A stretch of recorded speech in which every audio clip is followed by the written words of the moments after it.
different ways. So now I need a little role when I bring this queen, Delia Martins, to the mic. Let's get a massive kill the bill! Kill the bill! Kill the bill! Now I want you to show her the biggest love you can show ever. Delia Martins! Woo! What a welcome! Good afternoon, everybody! It's so beautiful looking out of you. The rain can't keep us away. The police can't keep us away. The Tory government can't keep us away. You know, Malvina has just mentioned the incinerator campaign against the Edmonton incinerator. See, the government's trying to take away our right to protest. Are we going to allow this government to stop us from protesting?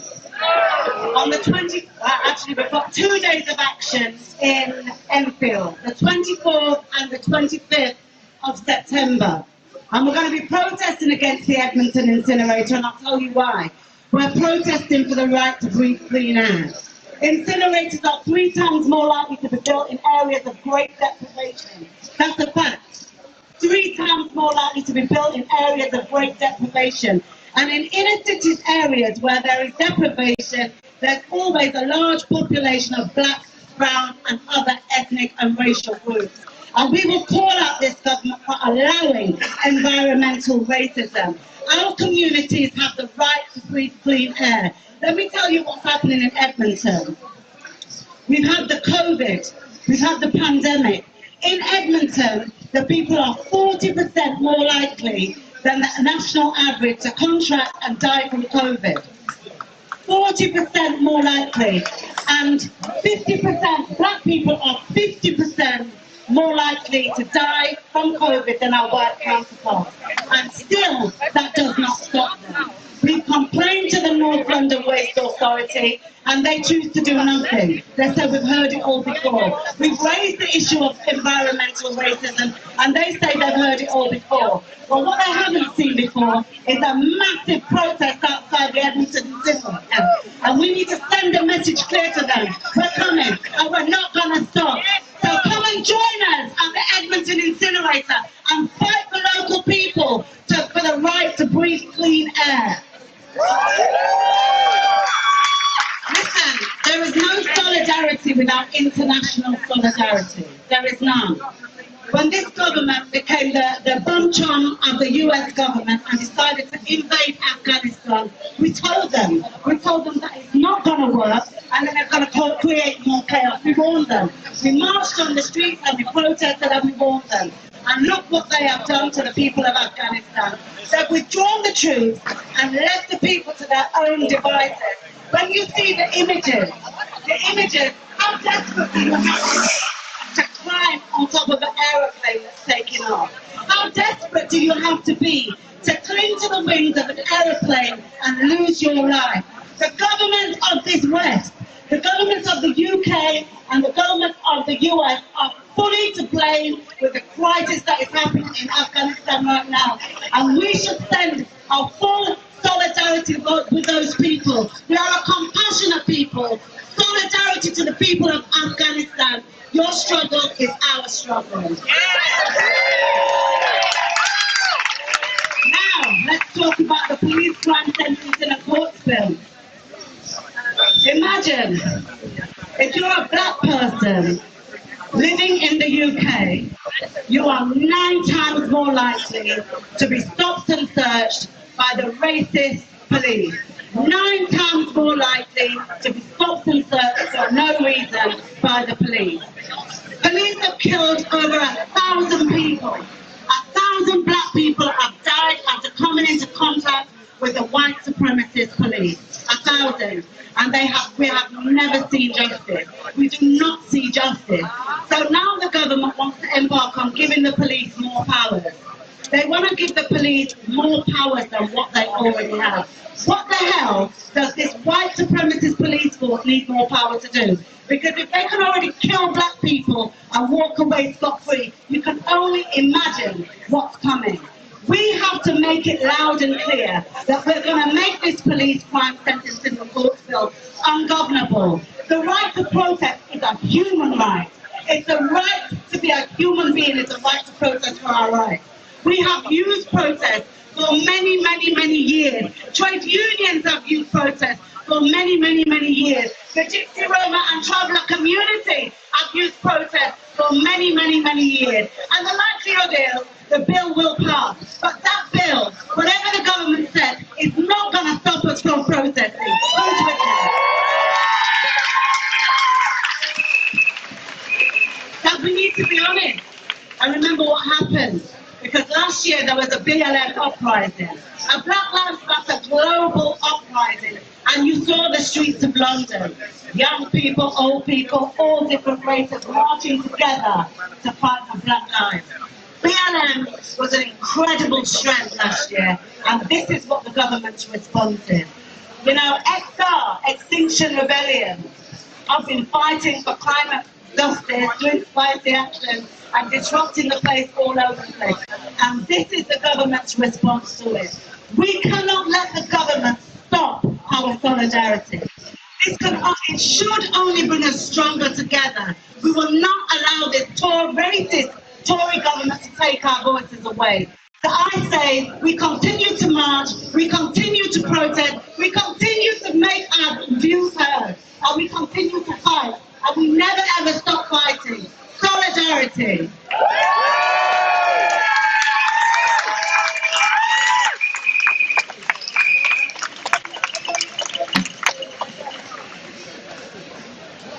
Can I get some more love for Delia Martin? We've got someone phenomenal. Petra Khan. And one of the things is that we need to also stand. He's from the Muslim LGBT network, and when we stand in solidarity, we need to be able to think about how do we tackle things in an intersectional way. And be honest to you, it gives me no greater pleasure to introduce this amazing, phenomenal activist who's been fighting one of the original Kill the Bill people before you even understand this. So give some love!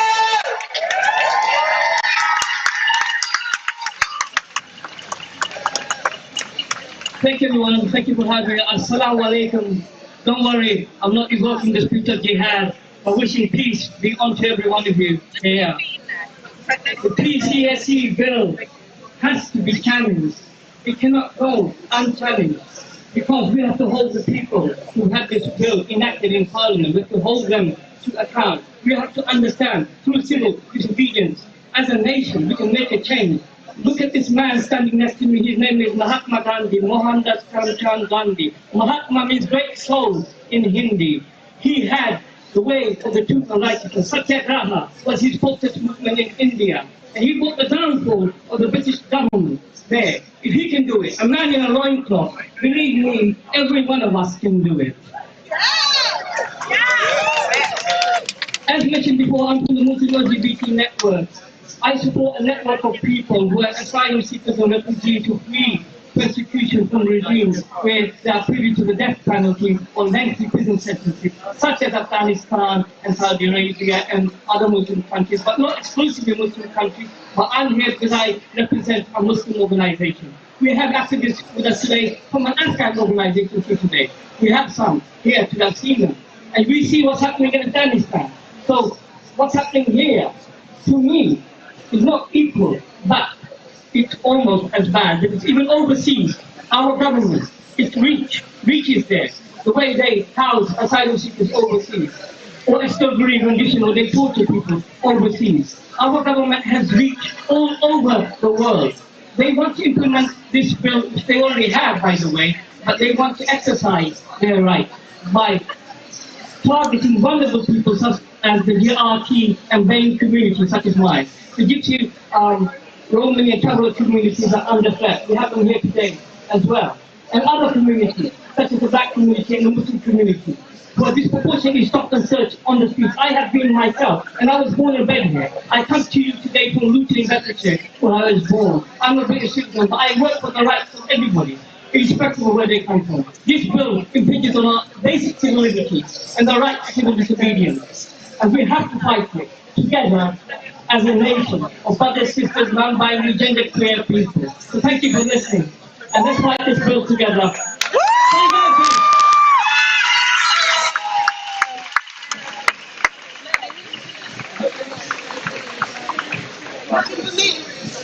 Kill the bill! I need a little bit more energy from you. Do you want to kill this bill? Do you want to kill this bill? Kill that bill! Hello again. We've got a fantastic speaker for you. We've got Jake Powers from Try to Survive. Look at that banner here. Welcome, Jake, everybody. Thank you, Didi. It's wonderful to be back here in the shadow of Mahatma, because what he stands for, we all need to start standing for. His policy, his idea of satyagraha means truth force. And the truth is that this shower of shambolic shitheads over here, they have never stood for anything other than their own self-interest. They have never stood for anything other than exploiting us and putting us down. And I want to tell you a bit about my community. The Gypsy community came to this country 500 years ago. And we have survived in this country in spite of everything these people have tried to do to us. When we first came here, they tried to hang us for who we were. They then tried to deport us. In recent years, they tried to wipe out our nomadic culture, and they have failed. Let me tell you, they have failed. With the migration of our brothers and sisters, our only brothers and sisters from Eastern Europe, there are now 600,000 of us. Our numbers are not dying, our numbers are growing. They would have you believe that resistance is futile. But let me tell you something, as one of 17 brothers and sisters, resistance is fertile. So when you go home, make love, not war, and have more babies, and create more people that will resist this fight. I just want to tell you a little bit about what this law is intending for us. This law intends to wipe out our culture. This law is going back to the bad old days of trying to kill off cultures. I was in a park 2 days ago, living in a park up in Manchester with some of my Romani brothers and sisters, and they want nothing more than just to be left alone to live their culture. But we live in an island of 66,000 square miles, and not one single one of them has been set aside for our culture. This lot over here, Priti Patel, the fig leaf for Boris Johnson's racism, is the cheerleader of trying to wipe out what is part of the Indian diaspora that arrived here 500 years ago. And it will not work. I have no doubt that these people will continue to look after their own self-interest and try to kill off anybody who is different. They've been trying it with us for 500 years. But we're still going to be here. And if and when they pass this, we have to look to Mahatma for guidance. Because there is a very true saying that when freedom is outlawed, only outlaws will be free. So when that happens, that's where it begins. That's when we're in a situation like Rosa Parks, who refused to ride at the back of the bus. We must come forward to the front of the bus. We must find every piece of green land and put a caravan on it, put a horse on it, and we want you by our sides. We've just been up at Appleby Fair, where we've been educating our community who hasn't heard about this stuff in the mainstream media, about the attempt for Boris Johnson and Priti Patel to wipe out our culture. And let me tell you, they are angry. Let me tell you, they have given us the blessing, and you the blessing, that they will be turning up with the spirit of Appleby Fair, with horses, with wagons, with chainsaws, with fire, at the Tory Party conference on October the 2nd. And I want you to come with me.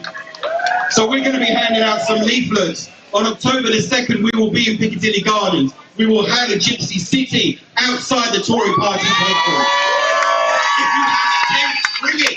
If you have a caravan, bring it. Because we are all together. Because the right to travel is not just a gypsy ride, it is a human right. All of our ancestors were nomads. The right to access the land is all of our right. And they hate you accessing the land. Because the moment you access the land and stop being just a consumer, you start accessing the natural world and plugging into something fundamental which we all need to do in the age of Extinction Rebellion. The moment you start accessing the land that they are trying to exclude you from, to close you out of, that's when things get real. Because when you take off your shoes and you come in touch with the earth, you start connecting with some real power. And that's the power we need to connect to defeat this racist, tired lot. So when that bill is passed, and we know that they will pass it, that's when it begins. That's when Satyagraha comes into its truth. That's when the sun starts to shine. We will break it at every opportunity. When they try to stop you protesting, break it at every opportunity. That's how you break laws. That's how freedom is renegotiated. And that is how we will kill the bill. Thank you.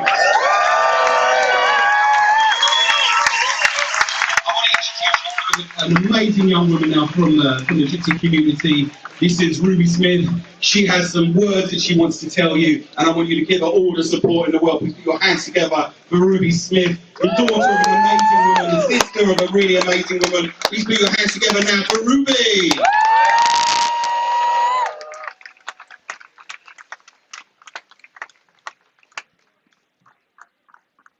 Being different is a good thing. We're told this from an early age. We're told to embrace our gifts, our looks, and our beliefs. And we're told to stand out and be different because that is what makes us us and makes us unique. I don't remember the first time I stood out from the crowd. I don't remember the first time somebody told me that being different was a good thing. But I remember the first time I looked up at the sky and begged to be the same as my classmates. I was 11 and it was the second week of my secondary school. And in my history class, we were all sharing stories about our families. I told of how my family had, until 1956, been living in a bardo, a gypsy bow-top wagon, on a site in rural Hertfordshire. I was laughed at, sneered at, and verbally abused, and my teacher did nothing about it. I wanted to be a forger, somebody who doesn't have a history as rich as our own, and I'm actually quite ashamed to admit that now.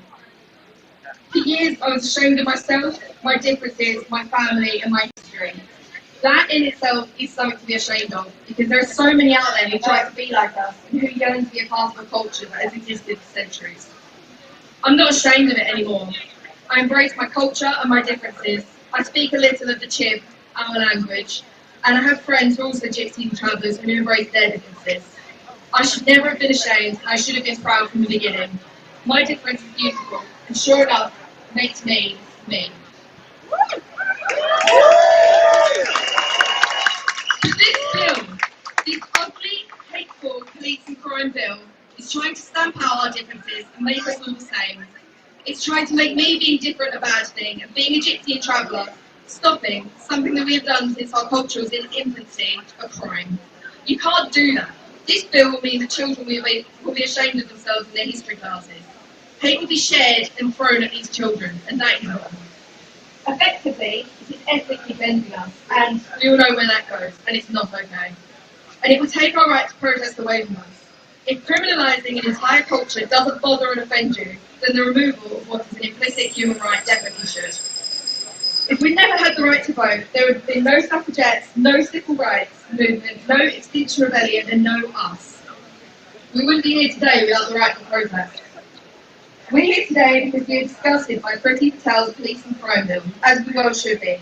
So I say thank you for coming and for supporting. I have confidence that this will make a difference, because being different is a good thing.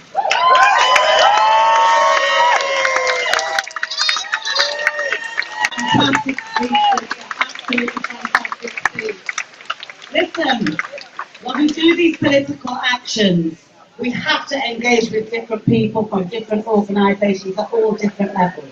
It's very, very important when we're campaigning and protesting against the government that we have the right people involved. And one of the people that we have been working with very, very well is Baroness Shami Chakrabarti. I have to say, she's been amazing to work with. She's offered us advice on what we should focus on next. She's a proper grassroots activist, regardless of her position. So please give her a very, very, very warm welcome. Shall we check the market?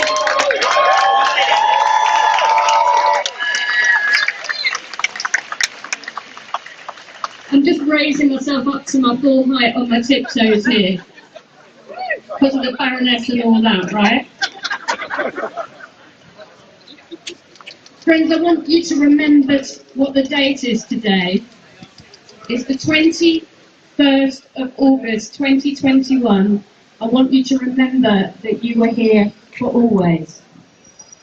How many times do we think that people, ordinary people, have stood in this square to protest against the decisions of people in there? Right? So many of the statues in this square are of prime ministers, but at least 3 celebrate struggles for fundamental human rights that only succeeded via mass, non-violent people's protest.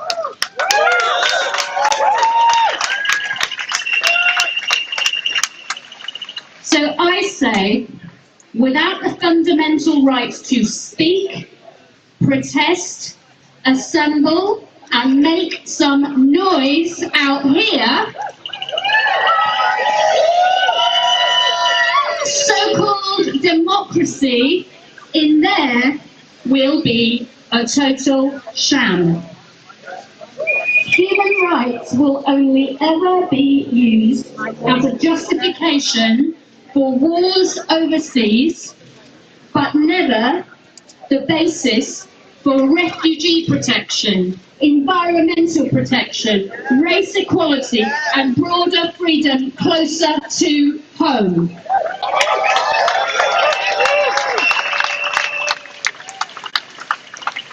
I don't know about you, but it seems to me that the leading lights of the current government were all in favour of the right to protest when it was in favour of fox hunting, or Brexit, or whatever cause was closest to their hearts, careers, and bank balances in recent years. Yeah? It seems to me that it's no coincidence that this new drive to shut down peaceful dissent coincides with the rise of movements for race equality and against climate catastrophe worldwide.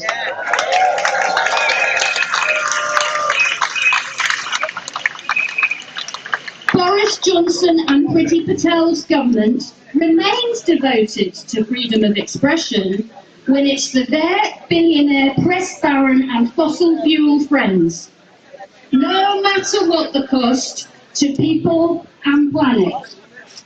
So their speech is free, right? Our speech is a little bit more expensive. But it seems to me that free speech has to be the ultimate two-way street. And no one has the right not to be disturbed, annoyed, or offended. This odious police crime sentencing and courts bill is rotten in so many ways, but in particular, it is capable of criminalising nearly all non-violent street protests and persecuting our Gypsy, Roma and traveller people in ways that should be completely intolerable in any country that even dares to call itself free. It is absolutely clear to me from the sweeping provisions in this obscene draft legislation that the government isn't trying to address a threat of violence or disorder, but a challenge from values and ideas that become irresistible when people find their voice in coming together. So I say non-violence is crucial. It is vital that none of us participating today or over the next 2 weeks should commit a single act of violence, however minor, to allow this just and noble cause to be undermined in the public imagination.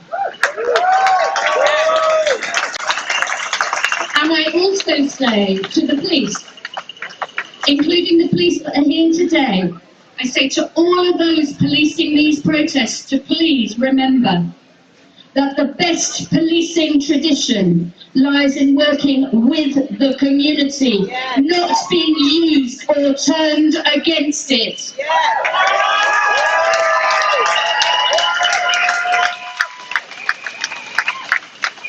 Without fundamental rights and freedoms, there is no rule of law. So once more, friends, I ask you to remember that today is the 21st of August, 2021. I ask you to tell your friends and your neighbours and your family and your children and your grandchildren where you were today. That you stood in Parliament Square at the feet of Churchill and Fawcett and all these great statues, and you did so. You did so as the United Kingdom had suffered double the civilian deaths of World War II because of this government's handling of COVID. And this government was trying to shut down peaceful dissent. You wouldn't have it. We stand together. We will succeed. Kill the bill. Thank you.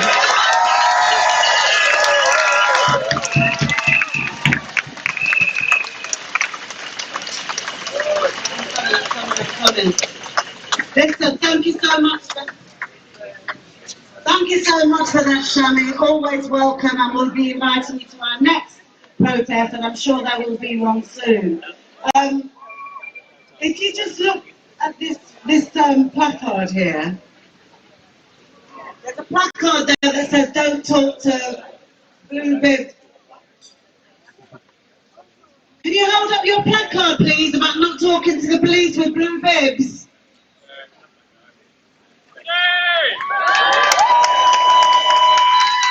Everybody needs to follow this advice. So when the police with blue bibs, come and try to speak to you, they're gathering intelligence. So please take that advice and don't chat to them. And if you support Black Lives Matter, remember this: we don't deal with Babylon. Babylon has been against us since we came to this country. Babylon has always been against the black community. So we refuse to engage with them.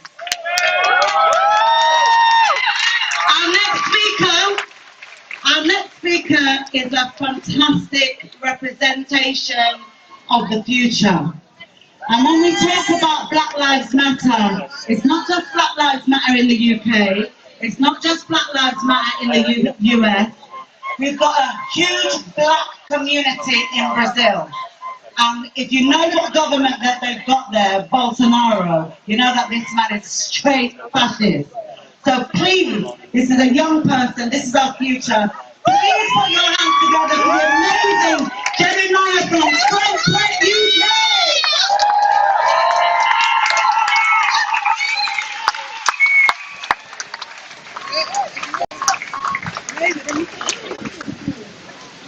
To start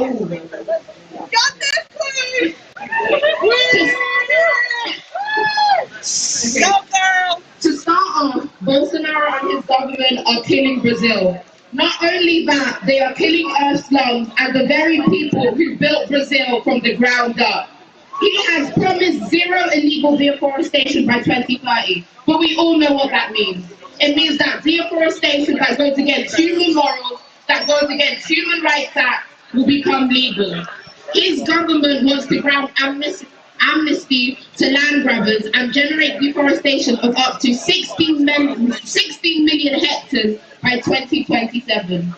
They also want to open indigenous lands to the implantations of dams, oil mining, and oil exploitation and industrial farming, which will only increase the murders of indigenous people.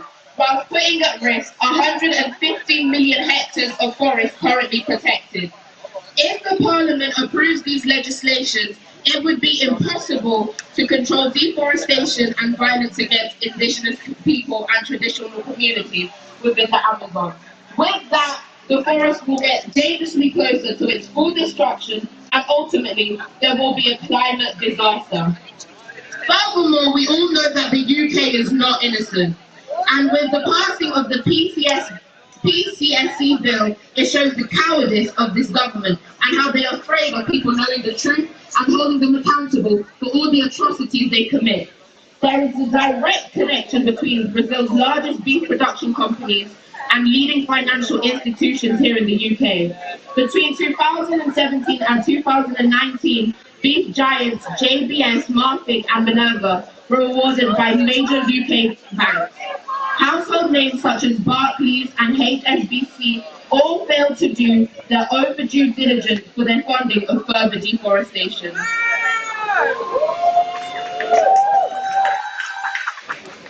The UK government are murderers who don't care for the lives that they kill and still continue to kill. All they care about is profit, and it's disgusting.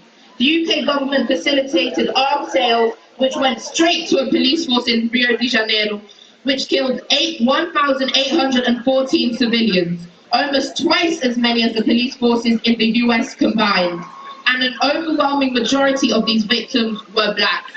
The Bolsonaro government that started in 2019 to confirm plans to implement shoot-to-kill policing tactics, and since then, black people in Brazil have been murdered every 23 minutes. Every 23 minutes, the world loses a beautiful soul. After the election, he promised to slaughter criminals by having snipers in helicopters kill anyone they see fit. But we all know who they see as criminals, and anything seen in a black person's hand is seen as a gun. Brazil have usually bought only a small proportion of its weapons from the UK. However, the Tory government is trying hard to change this, despite the worsening political situation in Brazil. UK arms sales to Brazil have increased substantially in recent years. Not only do they want to sell more guns to a government that wants to kill its people, the people who built the country, they are in support of it. This government is not innocent. They support murder, they profit off of murder, they fill their own pockets with blood-stained notes. They are cowards, selfish murderers. Kill the bill! Kill the bill! Kill the bill! For Bolsonaro! Stop Bolsonaro! Stop Bolsonaro! Stop Bolsonaro! Stop Bolsonaro! Thank you.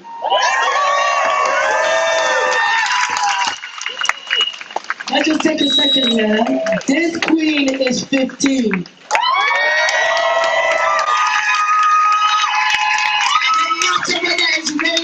Seeing blessings from the ancestors. This queen needs you to celebrate her a little bit more. This is for her future. This is for her future. She doesn't need to be protesting here, but she is. She is doing some amazing job. So for everyone who is getting showers of blessings, you're staying in this rain because it don't matter. We're killing this bill. Give us some love.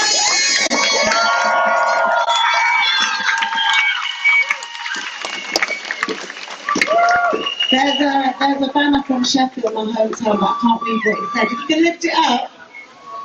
No more police power from Sheffield against policing. Solidarity, Sheffield! Listen, as I said earlier, there is no solidarity without international solidarity. When we remember Afghanistan, we also have to remember the people of Palestine. And we say, free, free, free, free, free, free, free, free. Our next speaker is Neha from the Palestine Solidarity Campaign. Give her a warm welcome,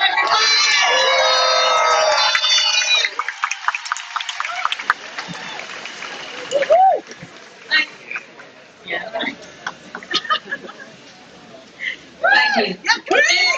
It's such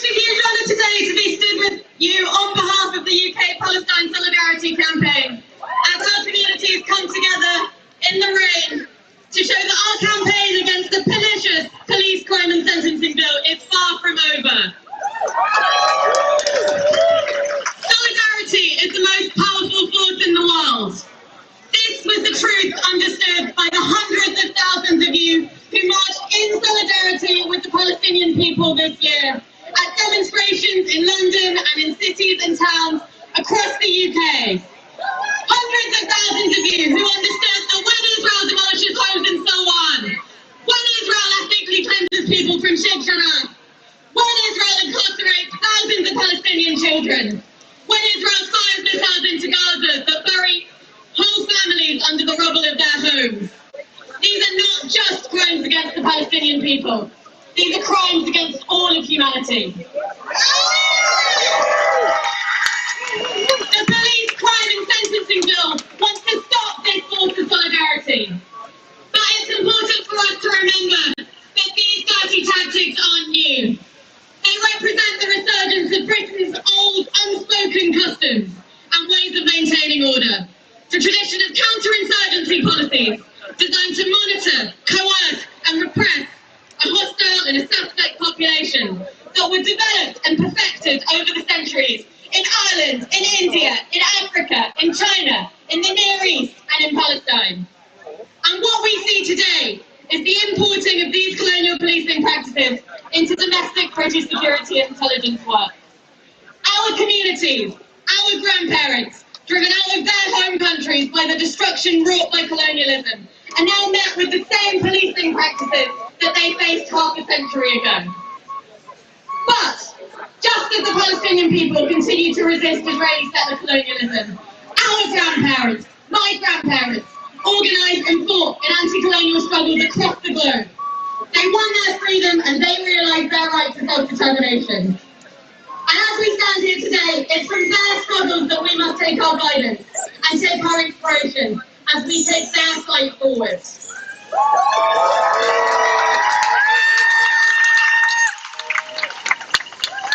There is another bill that the Tories are threatening us with that we need you to oppose with us. A bill that will stop public bodies from divesting or refusing to procure from companies that are complicit in supporting Israel's system of apartheid over the Palestinian people.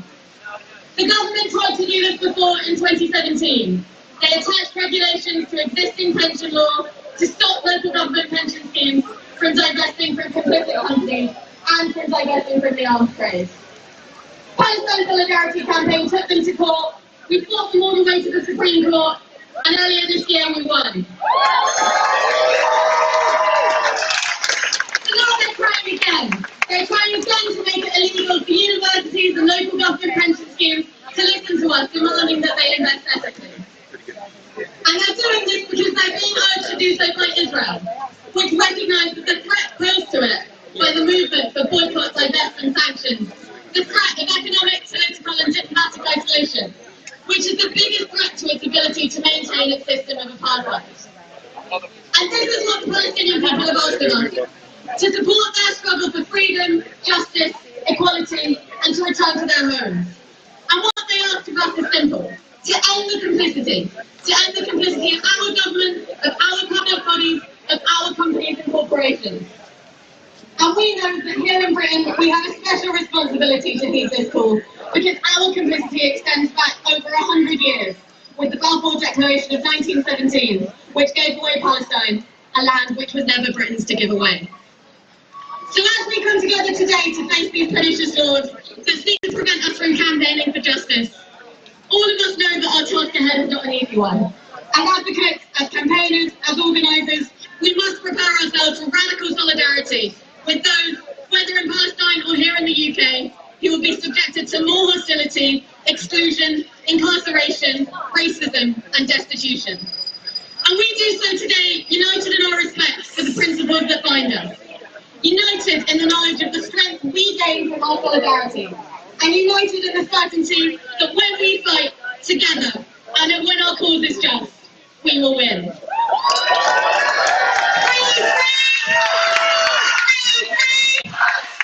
Kill the bill! Kill the bill! Kill the bill!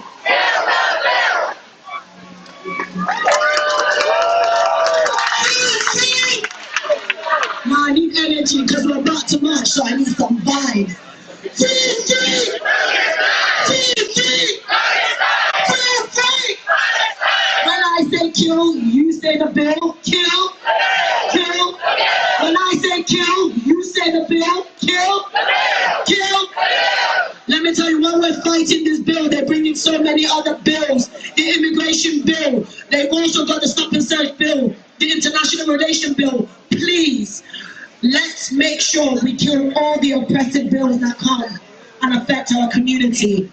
So I want us to make noise. I want us to be rebellious. I want us to have fun. It's just a little bit of rain, mate. It's just a little bit of rain. We're not. We're going to come with a vibration, right? I need your help. I need your help. We're going to come with a vibration, right?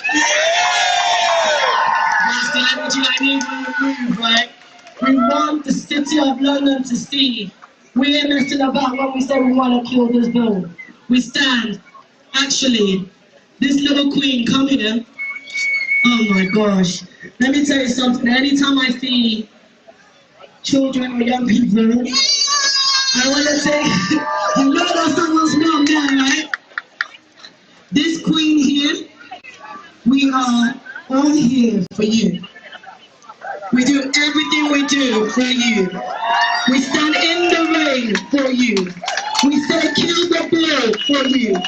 We say that your life matters because you simply do. In fact, when you were made, there was no mistakes. Literally, melanin, my liquid diamond. Queen, you excel in everything you do. Big up to all the youths. Defend the youths. We want them to have a future. And again, another little queen there. Scarlett, love you. GRT community deserve to be able to not be bullied. Black kids deserve not to be bullied out of schools. Black kids deserve to also have their voice heard. Black kids deserve to be able to be seen for who they are, not the color of their skin. We're part of one human race, and two, we're just perfectly made. Kill the ball!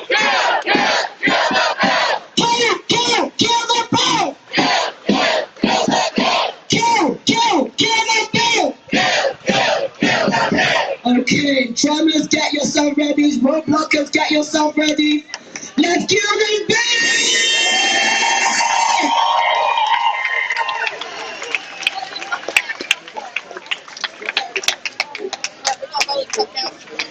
I will be signing off in 5 minutes. You roll it up. Right, people, as I said. Oh! Well, everybody freeze! Freeze and don't move. Our final speaker, this was all planned, we did it on purpose, shock value. Our final speaker is the absolutely, she's a new MP, but when I tell you, everything that we have asked her to support, she has supported, no question, drops everything. She's literally just ran off the tube in time to get here to come and speak to the crowd. Please give a warm welcome to our sister, Sarah Adeoye.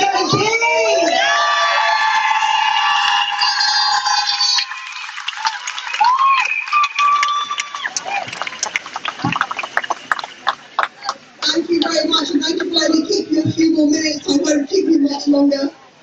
You've had again and again all of the really horrible things about this bill, all the things that it's going to do to our freedom, all the things it's going to do to minoritized communities. But what I came here to say is that actually the fight against this bill is not going to be won in there, it's going to be won out here. And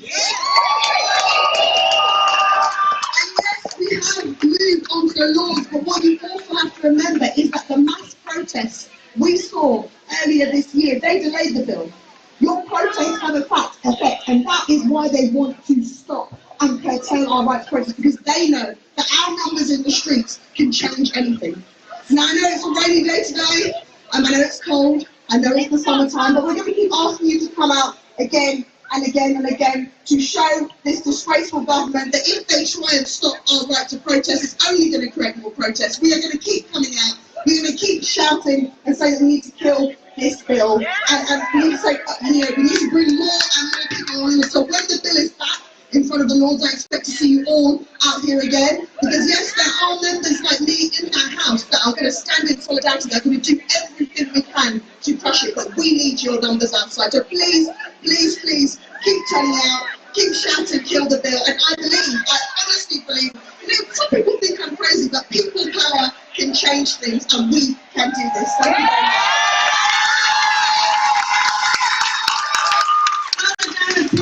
you very much. We appreciate you and we love the work that you are doing in Parliament. Keep up the good work, sister.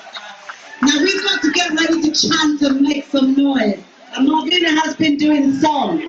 But you know what? When I say, if they won't give us justice, if we ain't getting no justice, you say they ain't getting no peace. You understand what I'm saying? So let's go. If we ain't getting no justice, if they ain't giving no justice, that's right. If we ain't getting no justice, okay. If we ain't getting no justice, alright. If we ain't getting no justice, no justice, no justice, no racist, no sexist, no justice, no justice, no racist, no sexist. Who's ready to march?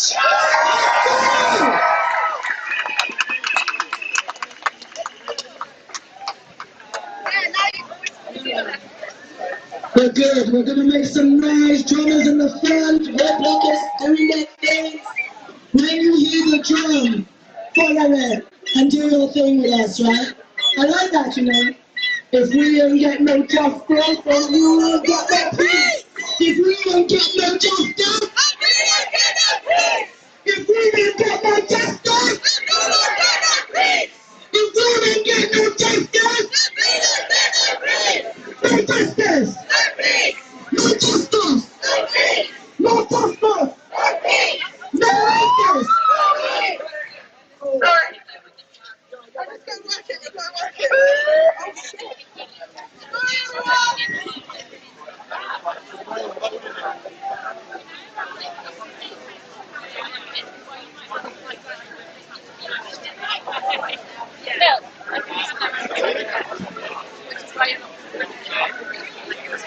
Sorry, it's just like that's why I was saying that.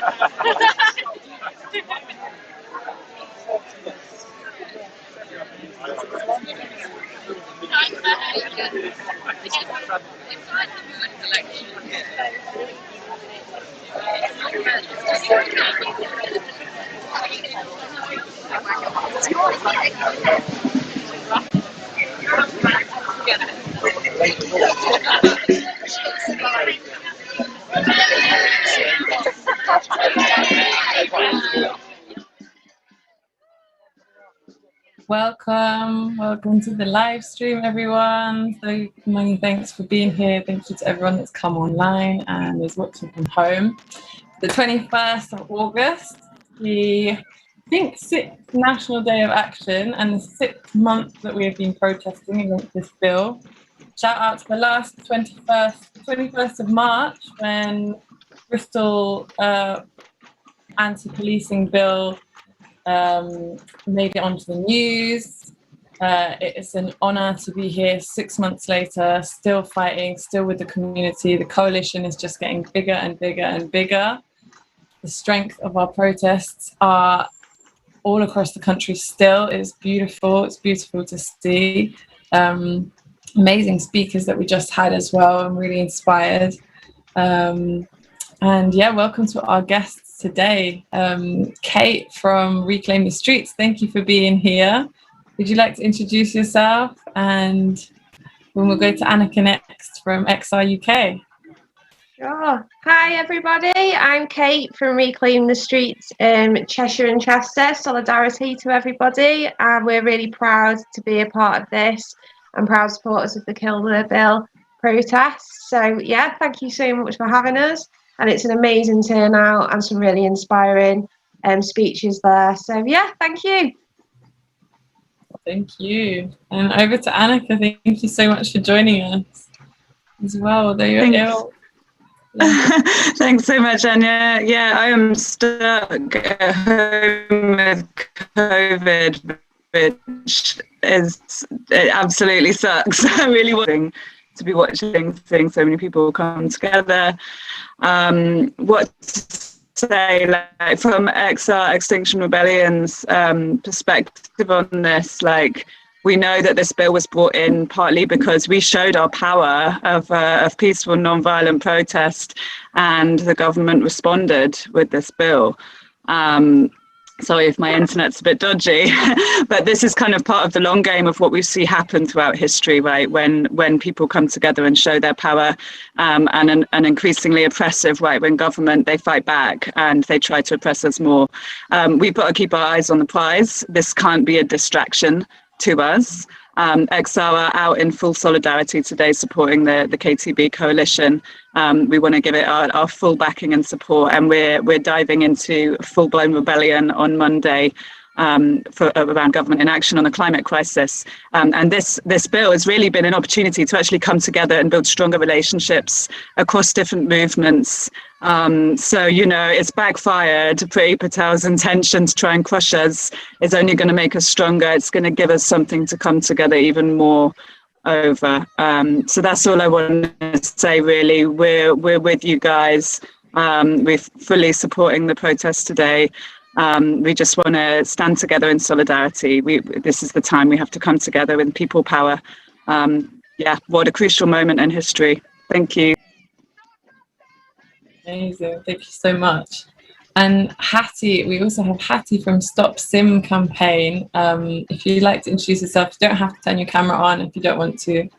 But yeah, you're welcome to say a few words if you'd like to. Thank you for being here as well.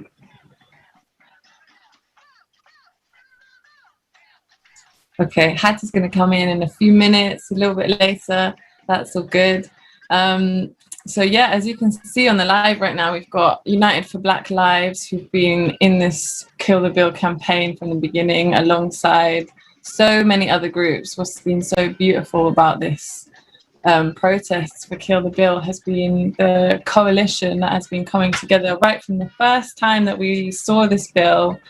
People started reading about it, activists started coming together. There was 3 a.m. Zoom meetings and letter writings and statement publishing at stupid o'clock in the night, because people instantly cottoned on to what this government was trying to do when it was trying to lump together protest and also specifically XR and BLM protests across the UK that happened over the last few years. Rather than tackling any of the issues that they brought up, I might add, they thought that they could put these two groups in a bill, make it all about, you know, who's a peaceful protester and who's not a peaceful protester, who is allowed to be on the streets and who's not. And in that, in the same bill, they hid so many other discriminatory, racist, oppressive, ableist, sexist, every single ist word that you can think of pretty much is in this bill, and they lumped us all together, trying to divide us more, trying to put, you know, the blame on, you know, for XR to put the blame on Black Lives Matter, and Black Lives Matter to put the blame on XR, and Gypsy Roma traveller communities to put the blame on protesters. But what they didn't expect was for us to come together stronger than we've ever been in our separate struggles. We are now more aligned than we've ever been. So yeah, shout out to the racist, nasty government that we have, because you've done us a favour there. Cheers. And we're going to continue this fight, and we're going to continue building these bridges, and we're going to continue coming together and fighting alongside each other. So it's yeah, you've done us a favour. We have Hattie here now. Would you like to say a couple words, Hattie? Thank you so much.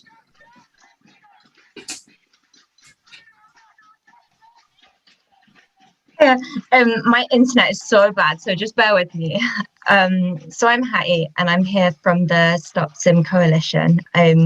We've been really kindly invited here today by Kill the Bill, so I just wanted to talk a little bit about our campaign and kind of how it fits into, it sort of fits in with kind of a wider climate of what's going on at the moment with a kind of neoliberal attitude to trying to get kind of police into more more places. So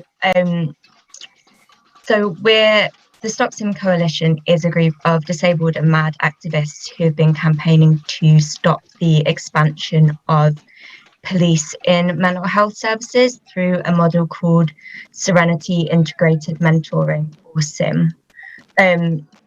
So SIM is a model of care that was kind of conceived by an ex-copper who developed this and sold it to the NHS. It targets the most vulnerable mental health service users. So these are people who are kind of frequently in a mental health crisis and might need to access support from emergency services. So the kind of aim SIM targets these people to kind of try and reduce their burden on public services, while failing to address the underlying issues that actually are causing why they're unwell in the first place, so their unmet needs and the trauma that they've experienced. Patients aren't able to object to this treatment. It's inflicted on them with or without their consent. Under SIM, police officers receive NHS contracts and are embedded into mental health teams. And in their own words, they kind of use the coercive approach of the police officer to basically intimidate patients into compliance with the sort of behaviour contracts that are imposed on them. So this includes use and threat of community behaviour orders, which can result in up to 5 years in prison. So just to be clear, these patients haven't committed any crimes, but it's sort of argued that by attempting suicide in a public place, they're being a public nuisance or trespassing. And that's the grounds for the use of legal action.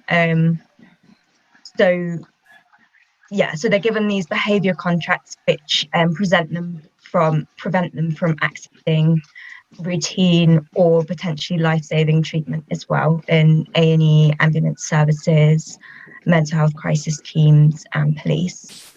SIM documents both that the model gives doctors and nurses the kind of confidence not treat patients in ways they'd felt compelled to before. I think that's the direct quote, and they give examples of blood tests and x-rays, so just refusing to provide any basic care for these patients. So and they've all been told if you're in a crisis you need to reach out, you need to ask for help, but are then criminalized for doing so. Labeling disabled people as attention seekers and denying access to any basic care is a terrifying and violent act. It's also illegal, so it's a clear violation of the Human Rights Act in regard to the right to life. And there's also some serious breaches of the Equality Act and all safeguarding legislation as well. So SIM also operates in breach of data protection. So basically, this model means that patients' private information can be shared so their medical records can be shared with police services, and that is across the country. So it's not just in that area. So it prevents people from, say if someone lives in London, they can't go out and access services in Bristol, for example. So they're kind of using a loophole in the GDPR regulations, but it's a huge violation of privacy and dignity, sharing these, really personal information. And obviously that's going to have a really disproportionate impact on certain communities as well. So thinking about, for example, sex workers or migrant and refugee communities as well. So having police involved in mental health and crisis care comes with explicit dangers for Black and brown people who are disproportionately likely to experience police brutality, physical restraint and forced detention under the Mental Health Act. And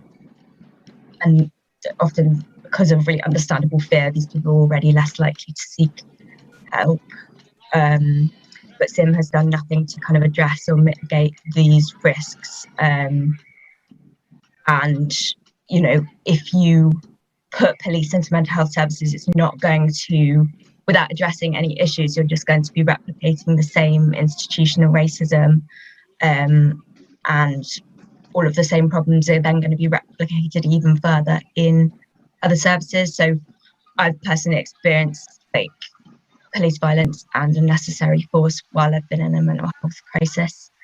And like, I can definitely say that they're like, cops have no fucking place in mental health care, because the mere presence of them is so terrifying and kind of re-traumatizing for people.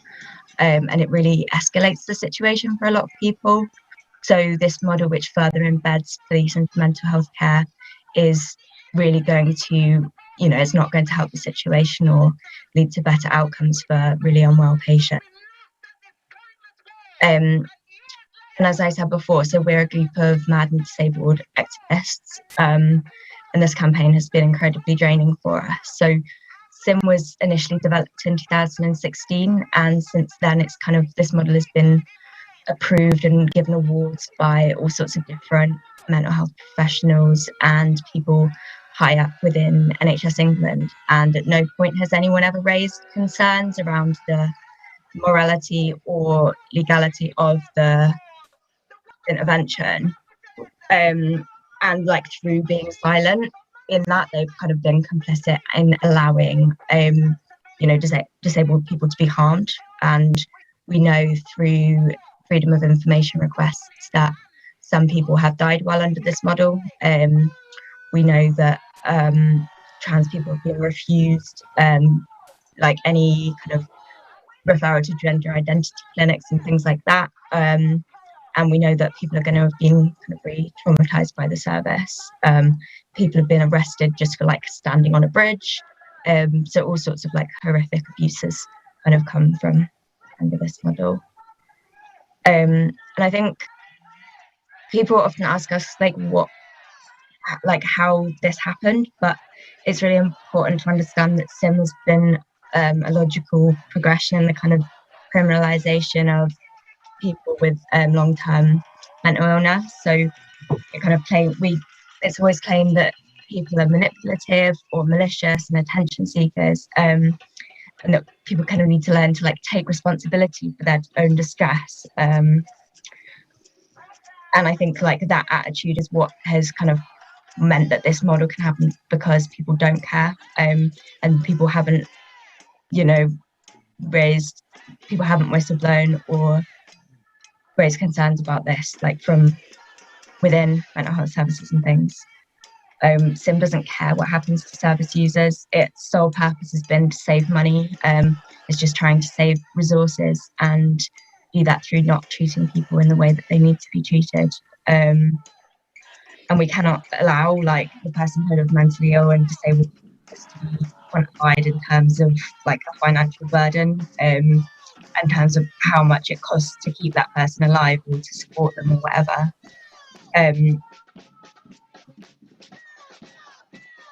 You know, like, we deserve like care rather than oppression and criminalisation from cops. So yeah, sorry, I've just like waffled a little bit. But I wanted to say, so since we started our campaign in April, a number of mental health trusts that were previously using the SIM model have now stopped. NHS England have also internally ordered for every trust to conduct a review into the use of services in that area. And we've also received backing from like various professional bodies, including the Royal College of Nursing and the Royal College of Psychiatrists. And like, the successes are huge, but it still falls short of kind of addressing like what actually went so wrong to allow this to happen, because a full inquiry is needed in order to establish the facts so that the same mistakes aren't made again in the future. And we demand like that accountability is taken, and that lessons are learned, and that a proper due apology is given. So yeah, we would be really grateful if you can support our campaign. If you would like to know more about this, our website is www.stopsim, so that's sim.co.uk. And we also have Twitter and Instagram, which is at StopSim Mental Health, so MH, StopSim MH. And yeah, so we're making ourselves heard, and like often for the first time, like as a mad community, we're often not listened to. And So, and we're like so done with being silenced all the time. So thanks very much for listening. Thank you so much for sharing and giving us all of this wisdom. It's so great to have you here and educating us all on not just what this government has been up to, but also the power of protest, that you've actually achieved changes, and you've achieved, like, although it's not done yet, but it shows that even after a bill has been passed and even after oppressive legislation is there, the fight doesn't stop. You know, we carry on, and it's exhausting, but the more people that know about it, the more people that hear about it, the more that we talk about it, it's the more power that comes back to the people and out of the hands of these oppressors. That, like you said, it's not just the Sims that they literally say in their own documents that the reason for their bills is not for people, it's to save money. It's always to save money, to save court time, to save this. It's like, whose money are you saving? It's the people's money that you're trying to save, whilst you put it into, they invest loads into new mass prisons, investments into more police, they're paying police officers and people who don't have to have any mental health training at all to go into the mental health service to save money. It's like, well, it just doesn't line up. This government never seems to, they don't even try and advocate for us. They don't even try to pretend that they're advocating for us. They're just straight up, now we're just about money, profit, going to give your money to my friends for, you know, healthcare, PPE, whatever's next. Just nasty behavior. My internet's gone a bit weird, sorry. In terms of the PCSC bill, a question for everyone in the room, and also I'd like to welcome Charlie from the More Collective as well, who's just come in, an amazing artist and activist. A question go around for everybody is, with the PCSC bill, how would or could it affect your community in particular, or the people that you love, or you, if it goes through? Like, what is some of the aspects of the bill that you find especially concerning or especially outrageous? Bit of a depressing question to start the day. I think personally it's the ability to protest, and that part of the bill for us, I mean, with the vigil for Sarah Everard, was quite stark in not being able to protest, and the forceful nature of the police coming in and stopping it when it was so quiet. Nobody, you know, everything was thought about, especially with COVID and things like that.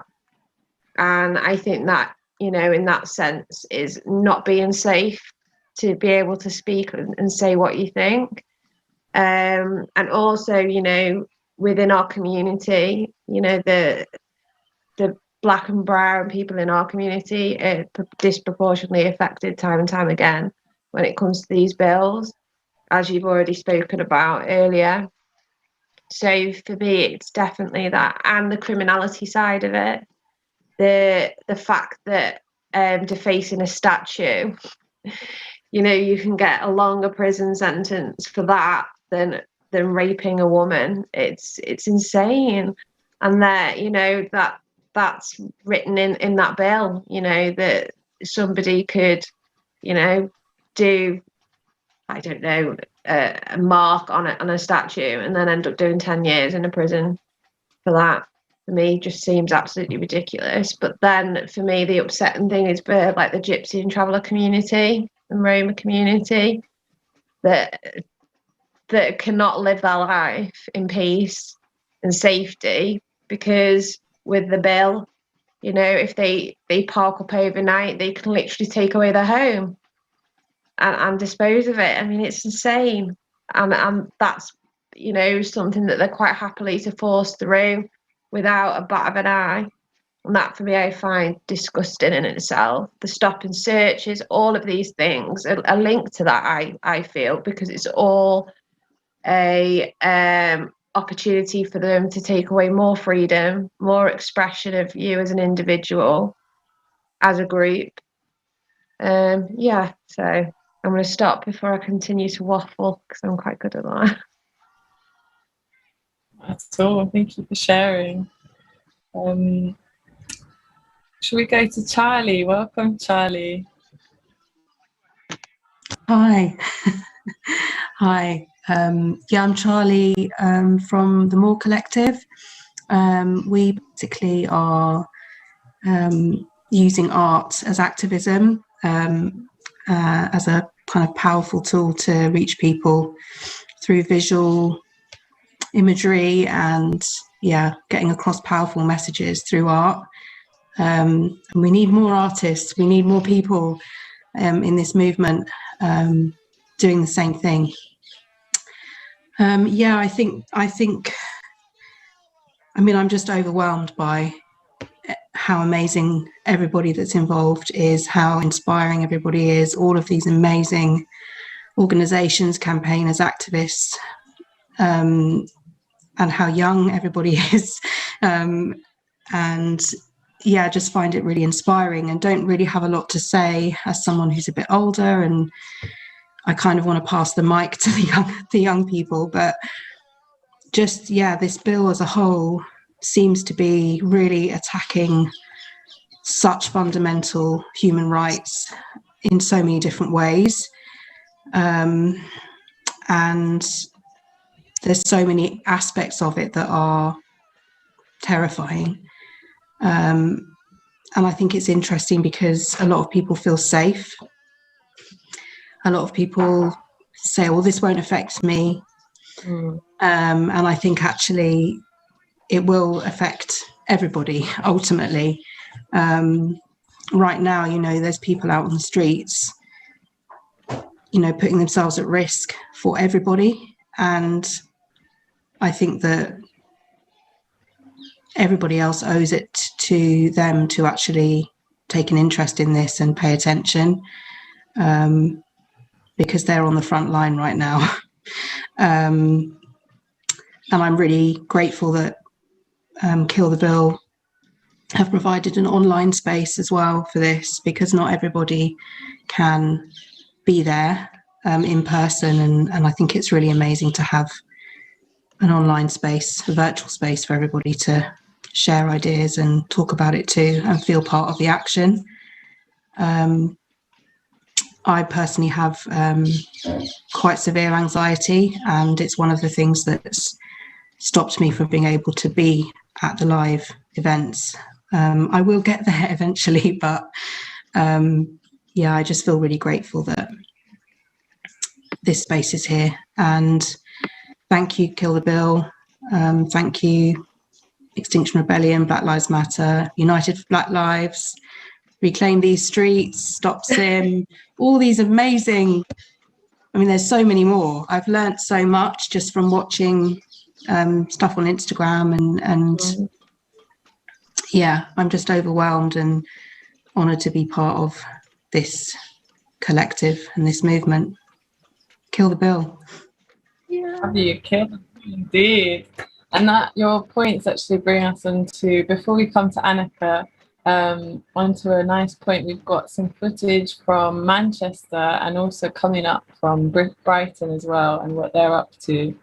Shall we cut to Manchester and take a trip to Manchester online and see what's happening at the protest there? They're doing amazing things in Manchester, so much community building. So Police! Go! Go! Kill the bill! Kill! Kill! Kill the bill! Kill! Kill! Kill the bill! Kill! Kill! Kill the bill! Kill! Kill! Kill the bill! Kill! Kill! Kill the bill! Kill! Kill! Kill the bill! Kill! Kill! Kill the bill! Kill! Kill! Kill the bill! Kill! Kill! Kill the bill! Kill! Kill! Kill the bill! Boris Johnson's a wanker! Boris Johnson's a wanker!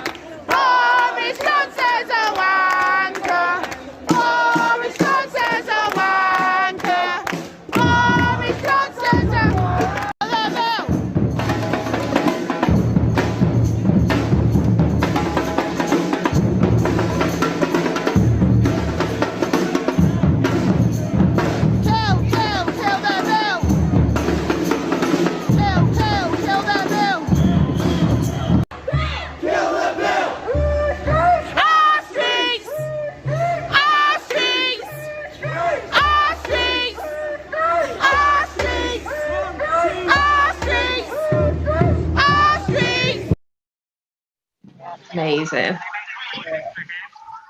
Having a proper dance there. I hope all of you at home are enjoying this beautiful chanting as well. Sorry if my internet is just going a bit, but that was so good. The energy there. Yeah.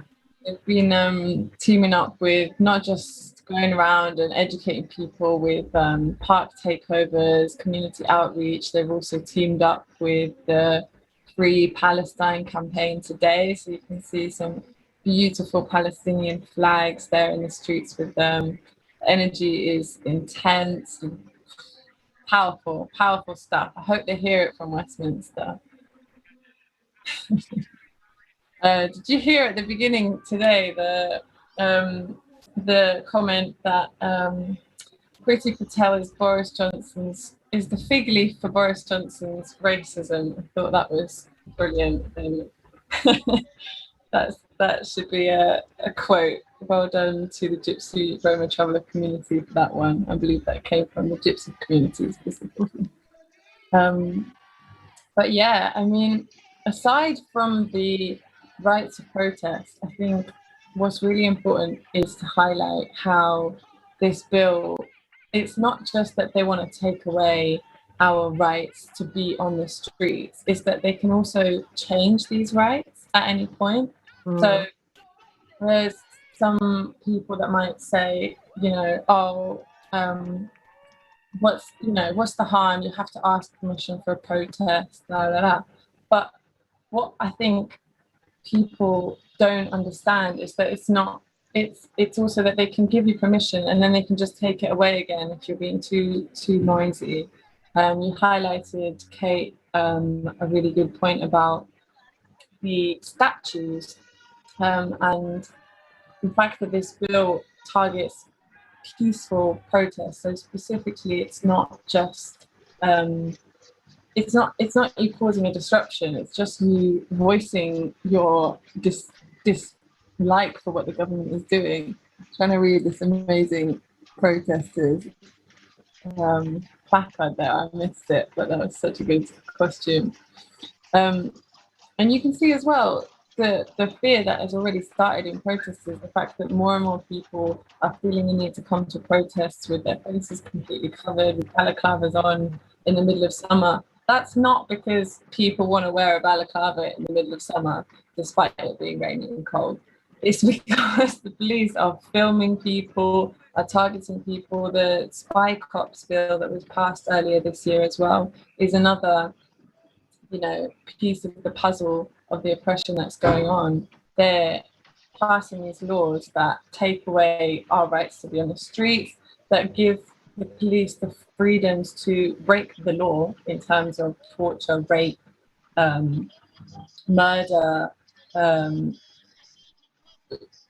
all sorts of ways that none of the rest of us would be allowed to behave ever. But just because we're being targeted as aggravated activists, so that means anyone that's on the street who is blocking a road, you're an aggravated activist. If you are causing disruption to business, you're an aggravated activist.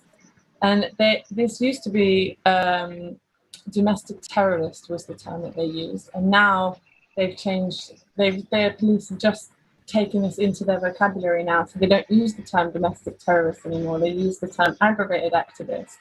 So that is people making a difference on the street and fighting for their rights. And now they have the opportunity to film you, to get document what your face looks like, document where you're going, follow you. They have the right to do anything to us now just for being here, which is why you see a lot of people more covered up at protests, don't want to show their face on cameras.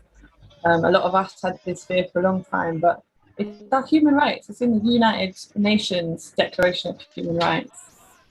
That we should be allowed to protest and be in the streets.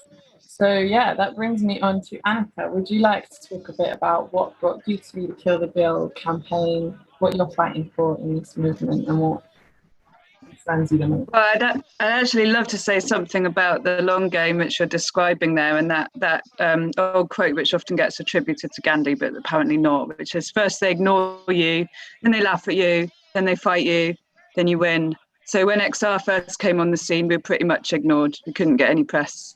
People just thought we were a bit mad. And then Boris called us uncooperative crusties and tried to get everyone to laugh at us. And then the next rebellion, Priti Patel referred to us as organised criminals. So we saw this like escalation in how we were being perceived. And, you know, that's exactly what's happening. You get ignored, you get laughed at, and then they start to fight you. And I think we're really in the fight stage with what we're seeing with the bill right now. This is the government fighting back. They've seen that we're powerful. They've seen that protests do change public opinion on topics. You can create such a stir. You know, Extinction Rebellion, Black Lives Matter, just in the last couple of years, have had so much impact on especially with like social media in these modern times. We can have a real impact with what we're saying, with the energy we can stir up, with how we can push the press to talk about things in certain ways. And government officials, you know, they do fear us, and that's why they're pushing back with this kind of bill. So the way I see this in like the long game, if you look at social movement history, this is exactly what happens before you win, right? They fight back and they get more oppressive because it's the only weapons they've got. So I kind of see this actually in the long game. I know it's crushing, and you know, I think XR has you know, needs to like accept and take some ownership of the fact that we've sort of been a huge part in this happening, and it's going to affect vulnerable communities more than perhaps a lot of members of XR itself, and want to own that. But in the long game of what's going on here, of creating change on some of the much bigger issues at play, you know, the existential issues such as the climate crisis and global justice, human rights across the whole world. This is kind of good news in that we're getting somewhere, we're having an effect, and they're pushing back against us. And I think, you know, that is a sign that we're on the verge of greater change. And in the next couple of weeks, you know, we're going into rebellion. This is the springboard today of bringing lots of different groups together, of talking about this bill, which has given us this sort of common enemy, this like rallying point we can come together around, because we all want to be on the streets protesting much bigger things: racial justice, climate justice, human rights. You know, we don't want to be protesting this stupid bill, which is getting in our way. Let's not take our eyes off the prize. You know, we're here because we care about other people, because we care about our planet, and we want to be protesting those things. So having to protest this bill strategically, I see this as a real opportunity to come together, and to show that we care, and to show that we have a voice, to practice our skills so that we can get out there and protest the stuff that really, really matters in terms of the, you know, existence of our species and the survival of our planet. I mean, that's what we're going to be carrying on out there. This is like a springboard as far as I see it. But it's just amazing to see so many communities come together. And yeah, that's, as I said, like, it's the long game. There's reason to have hope in that this is happening. It means we're closer to winning. Closer to winning and closer to building the next to come together. I mean, it's no longer just XR fighting in XR's corner and other activist groups fighting in different corners, and not being able, like, I feel like, yeah, I've said it before, but I'll say it again, the springboard that you talk about, it's almost like they've done us a favour with the long game. So it is distracting right now, and it is a pain, and it's taken up so much energy and time. But the building of the coalition is so important. It's so important to all of our struggles, because all of it is interlinked. Like, climate change happened because of colonialism and capitalism. Like, they're not two separate issues, they're one issue. And there's been like books written about how red and green movements, red being social movements, green being ecology, could never come together. But the government's just put us together, and Gypsy Roma traveller rights and research rights, the rights of the youth, the rights of elderly people, all of it, it's all come together. We're going to head over to Reclaiming Streets. Thank you so much.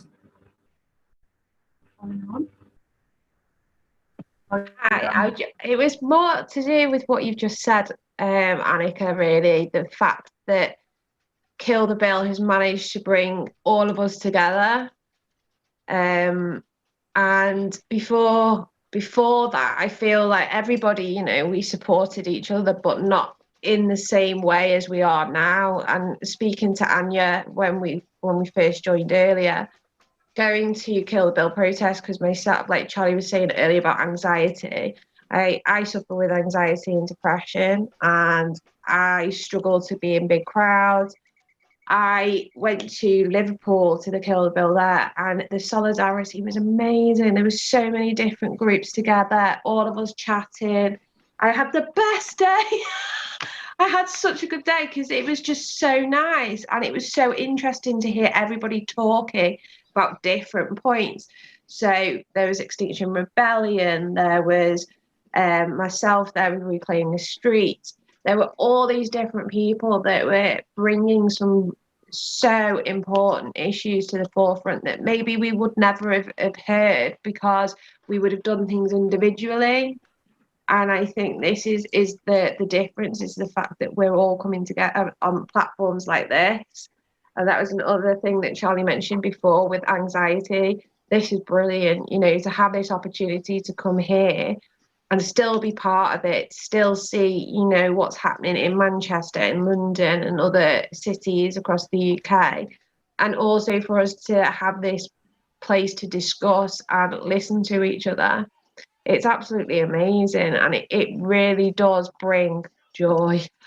It really does, when it's been a very, very difficult 2 years with everything that's gone on, especially with the way COVID has been dealt with. That literally broke me. Seeing families just being destroyed unnecessarily, the NHS being on its knees unnecessarily, all down to, like it was mentioned before, profits before people. That's always the reason. It's always to do with money.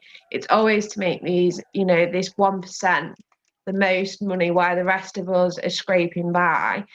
This to me just brings joy to my heart, at the fact that you're not alone. We are actually a force, a positive force. We're not here to cause problems. We're not here to cause violence. We're not here to cause pain and misery. We're here to make change, and together we can do it, because together the voices are louder than doing it as an individual. So yeah, this is just so exciting. So I'm going to stop the waffling. I'm doing the anxiety waffle, folks. I'm going to go.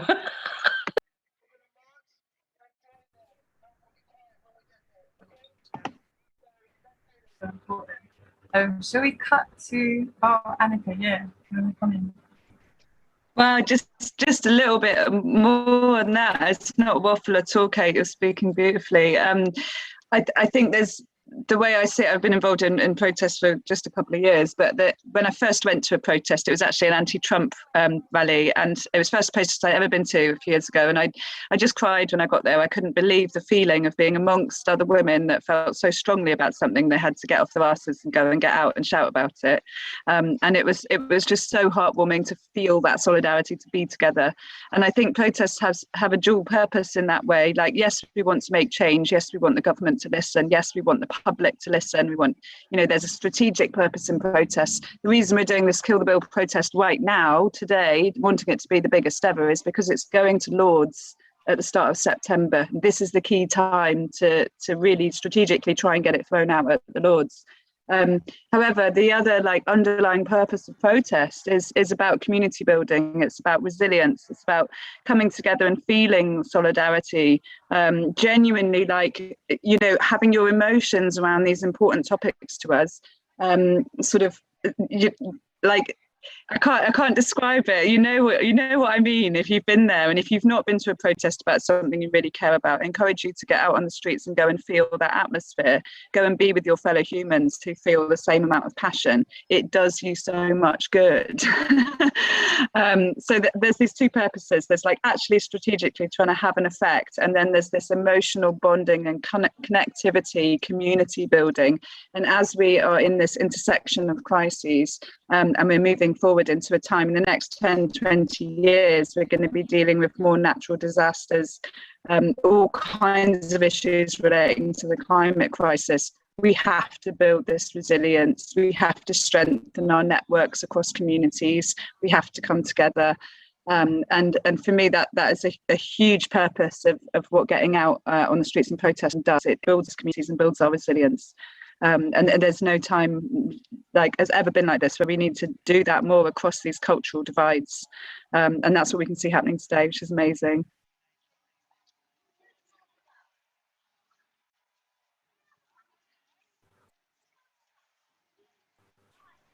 Thank you for sharing that. We've got a point from Charlie. I also just want to highlight the fact that the protest in London is currently progressing through Trafalgar Square.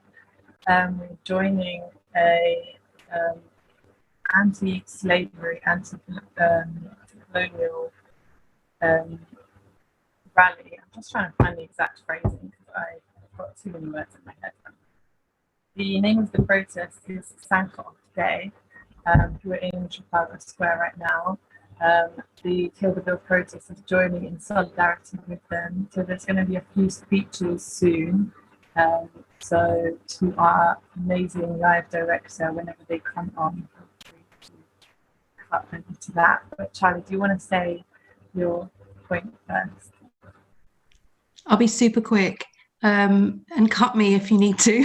But yeah, just in response to what Kate and Annika has said about the kind of solidarity amongst the movements and how important that is. And I feel like stuff like this this is something we need to work on as activists, is looking after one another and looking after ourselves, because it's tiring work doing this, whether you're there in person or not. There's a lot that goes into these movements behind the scenes, and you know, people getting no sleep.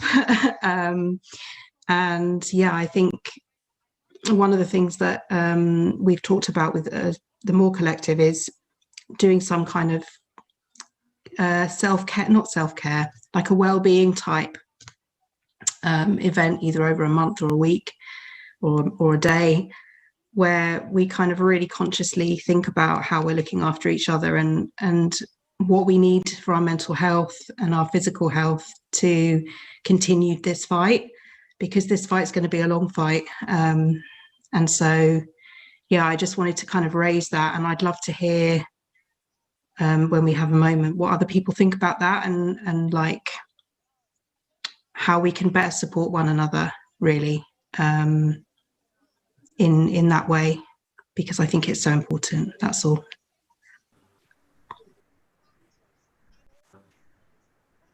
It's not just about supporting each other in the streets, it's about supporting stream. But yeah, it looks like that Trafalgar Square is about to speak. People in Trafalgar Square, I should say.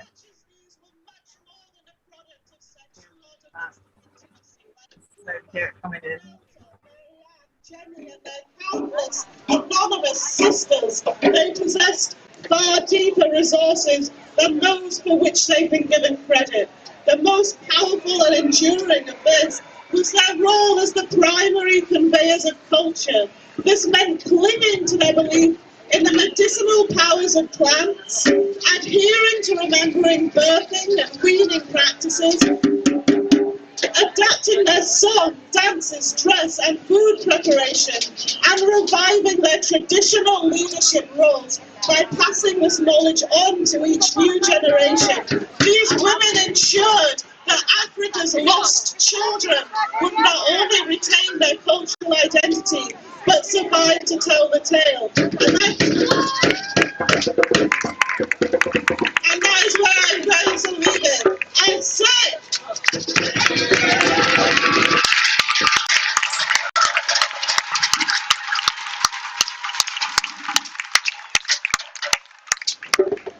welcome to those of you who have just joined us from the Kill the Bill protest. Thank you for being here. And thank you for coming in silence and in honour and respect for what's going on today. We truly appreciate that. So for those of you who may not know what's happening today, this is Sankofa Day. This is a memorial in remembrance of our ancestors, those who were human trafficked and enslaved, ripped from Africa. The 23rd of August marks the beginning of the Haitian Revolution, Haiti became the first free black nation state, the first state to beat 3 superpowers, but it's a state that it's been made to pay for it ever since. So when we're here today, not only are we paying homage to our ancestors, but we're also beating the drums to send power to those currently in crisis in Haiti. Now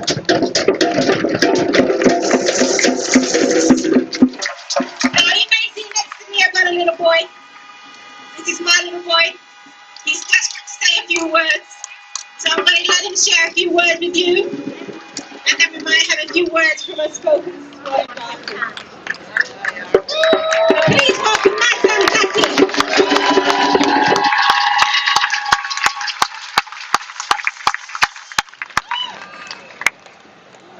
Hello! We are here to celebrate our ancestors.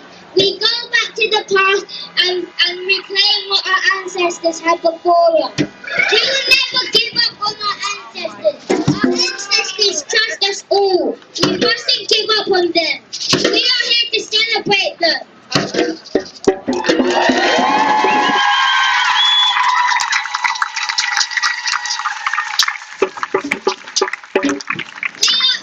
Ancestors' wildest dream.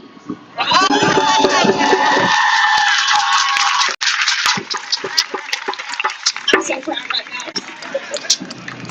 That was all off the top of his head, the little speech maker. Sister. Terrell? Okay, we've got a spoken word artist called Terrell in the house. He's going to come and share a few powerful words with us. For those of you who were here before, you may remember that I told you there were 2 protests happening today. We have the Kill the Bill here. What's going on to the left is the Afghan protest. They're protesting about what's happening in their home country in Afghanistan. But Terrell is now going to come and share a few powerful words with us. The powerful, I don't want to call him a spoken word artist because he's so much fun. Come to Terrell. From bring in Terrell, please.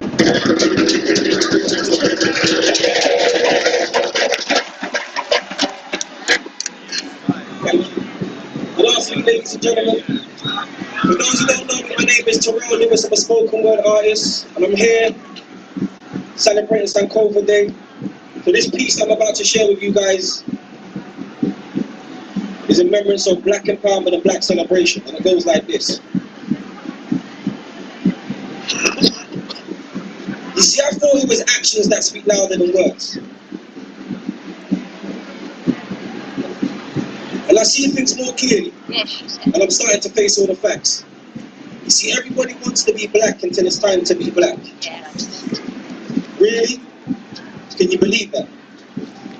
You see, there's some vultures who've stolen my people's culture, but they still can't see that white noise is a distortion which creates negative feedback.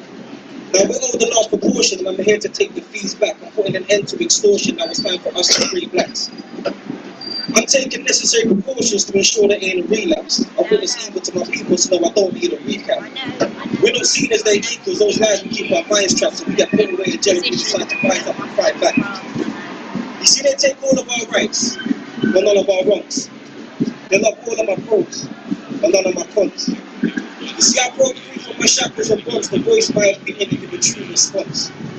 When would they see us? We've been prisoners so long, when would they free us? Why can't they just leave us alone, but instead they mess up our head to drive a wedge between us, and then we self-destruct and then we defeat us. Now being pro-black ain't anti-white, and I'm far from a racist. I'm just educating those who don't know who their race is.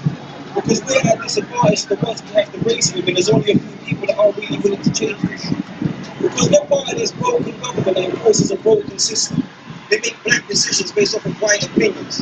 And I started believing politics and politicians because Britain ain't great and this ain't the United Kingdom. Now, in addition to that bullshit, you see they've told multiple lies, and they can't take away the fact that there's clearly a divide.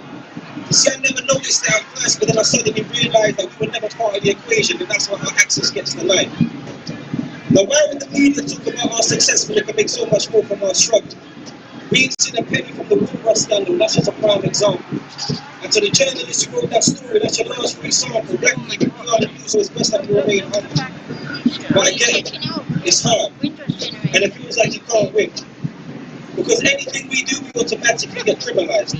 But anything we do, they automatically feel victimised. And this is why blacks and whites find it hard to live civilised, because we both want the truth, but one of us always gets criticised. Like, noose around my neck, I'm taking off because I'm cutting ties. Give my people some respect because we constantly get patronised. You got cause and effect from the problems I've identified, so I leave all hands on deck if I'm ever going to save these lives. Thank you.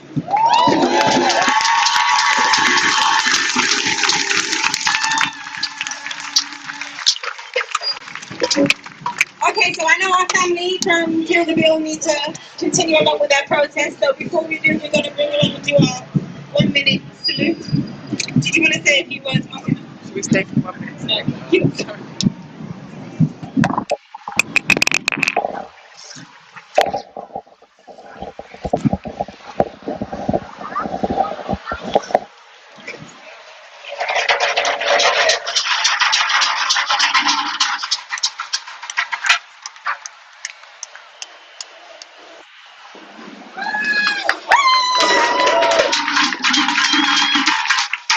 As we stand here, as we take the moment, I know the ancestors' voices are being heard.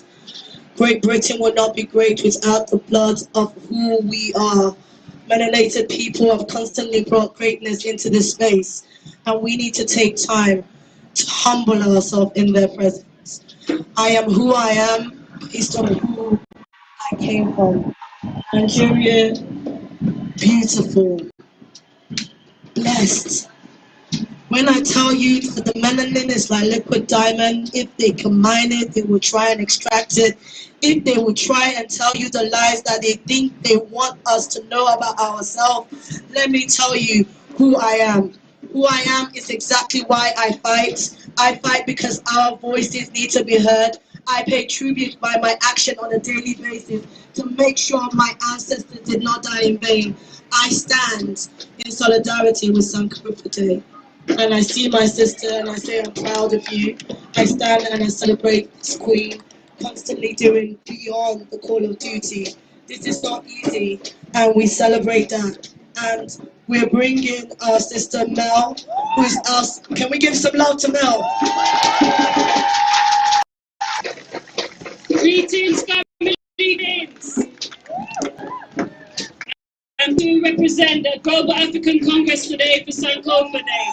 I wanted to come and give you a quick piece about changing the narrative as to why we take back our language and we give it back with no apology in our way.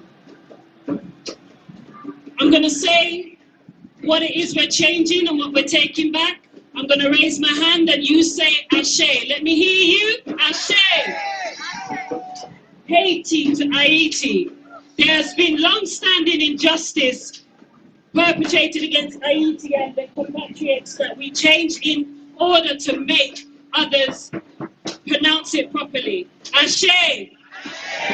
Slavery and slave to enslavement and enslaved. Our African ancestors were not slaves, and the narrative is extremely dangerous, and they can seek to continuously destroy African identity, the false perception of black people in a historical context. Ashe. Riots and riots, the uprising and uprisings. This was used discriminatory to falsely imprison black people for standing up for their rights to supporters and oppressed black people. It is also served to make us look like hooligans, unruly and criminal. Ashe. Commonwealth to common theft. By now we are fully aware that the Queen of England is the beneficiary of the colonized countries, not the Africans, not the Caribbeans, not the South Asians and the indigenous people who inhabit. Therefore, that word is a Commonwealth insult and does not reflect the truth. Hey. Slave trade to kidnapping and Maangamizi. The very notion that African people could be traded is a dangerous dangerous and traumatically racist ideology, and this should be recognized as wrong. Ashe. Freedom fighters, long have people in the quest to liberate our people been wrongly incarcerated, deposed, stripped of power, criminalized, intimidated, labeled and assassinated throughout history and herstory. Ashe. Trafficker, kidnapper, enslaver, colonizer, torturer, rapist, murderer, etc. Throughout history and herstory, there have been a conscious effort to sanitize and whitewash and deceive people as the true nature and character of people who carried out and profited off the African Holocaust. Ashe. Invader and pirate. These are very fancy terms that must not be reserved for the despicable people who engage in the most awful crime against humanity. Ashe.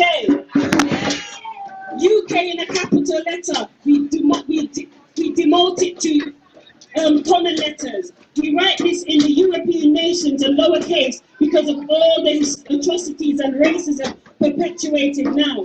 We change the narrative with no apology. Ashe, ashe, ashe.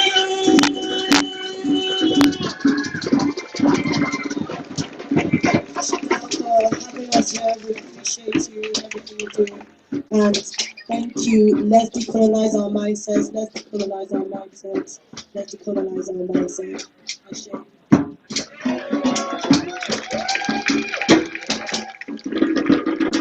So we're now going to go into our 1 minute salute. Yeah? Oh, yeah. So what we're going to do now is go into our 1 minute salute. We don't do a 1 minute silence. We do a 1 minute salute for our ancestors. So when the horn sounds, the fist goes up.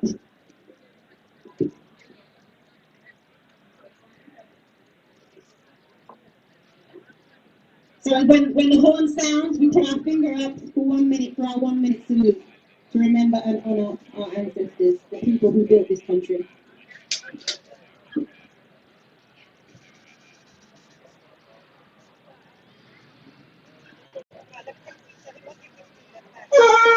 you.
So just so you know, we have Laquan.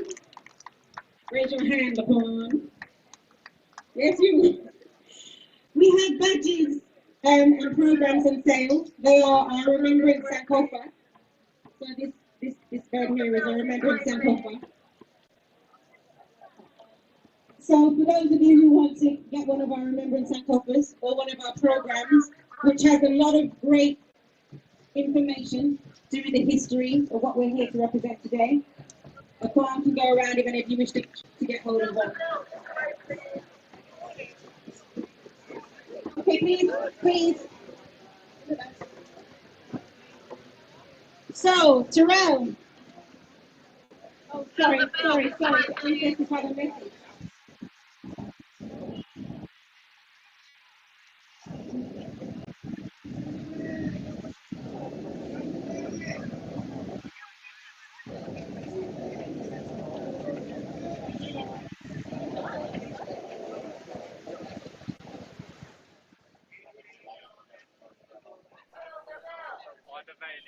I think it's really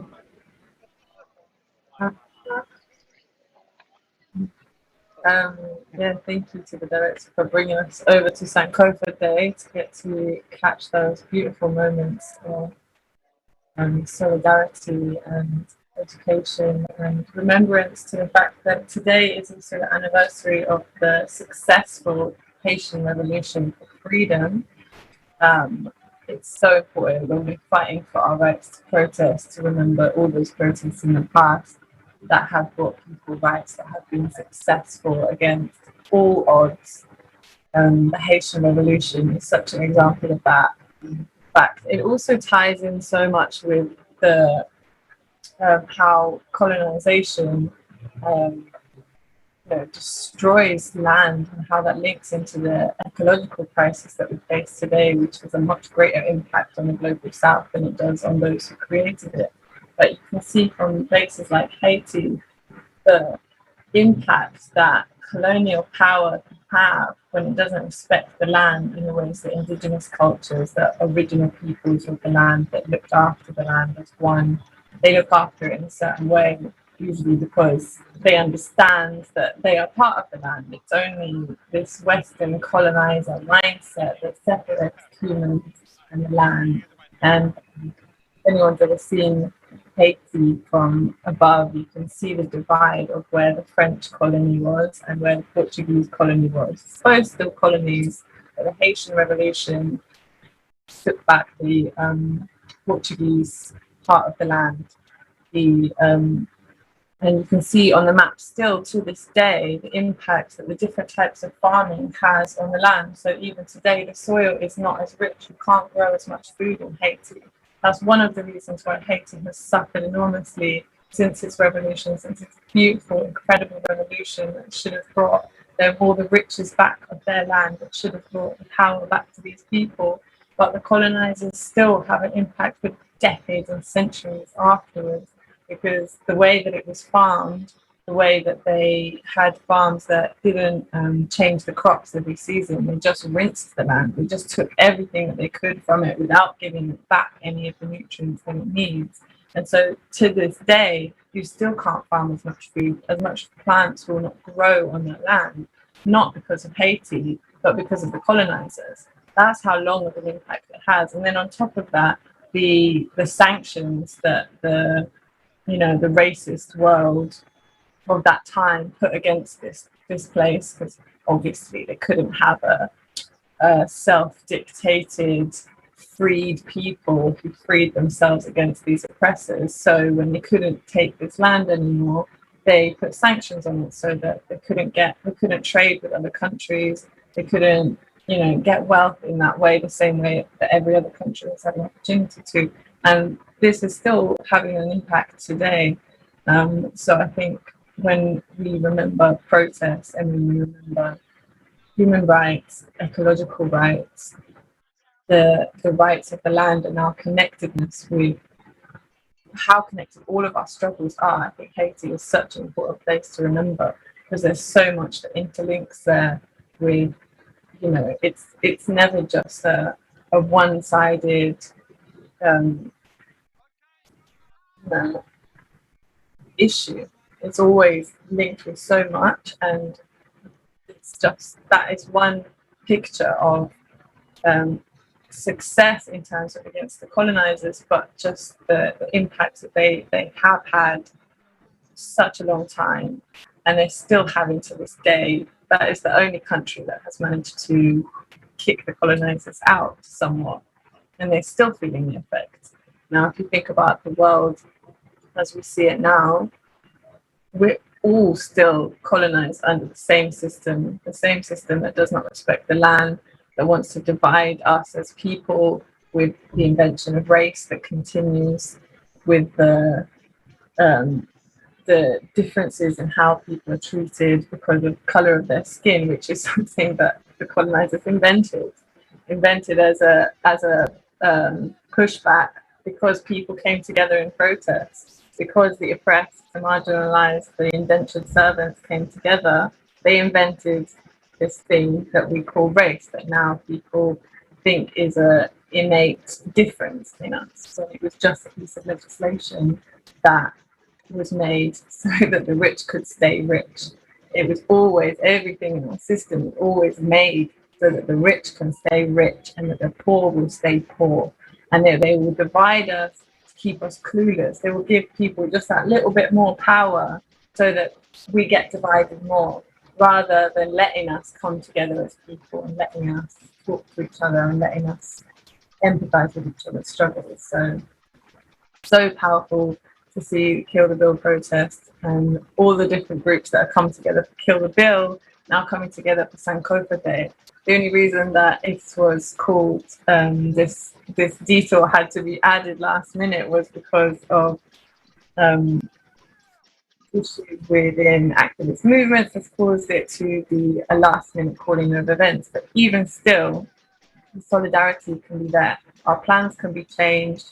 Our routes can be changed. Our education can always be increased. Our solidarity can always be increased, even if, puts a little bit more strain on your feet. But that's what having privilege and sharing your privilege and sharing your platforms is about. You go to each other's protests, you make that bit more effort, even if it doesn't entirely suit your plan, even if, you might be a bit more tired at the end of the day, or whatever else the excuse or reasons are. It's so important that we show up for each other and show up for each other's struggles, even if they're not our struggles and we don't necessarily understand them. Like going to a protest, even when you don't fully understand what it's about, is such an educational thing. I don't know, I'd love to bring it back to other people in the room and ask you about what was your either first protest experiences like, or your most memorable protest experiences, and that can be online or in person. Both still count. If anyone that's wanted to go first, or I would just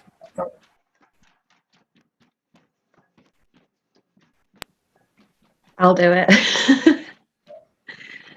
For me, activism is quite a new thing.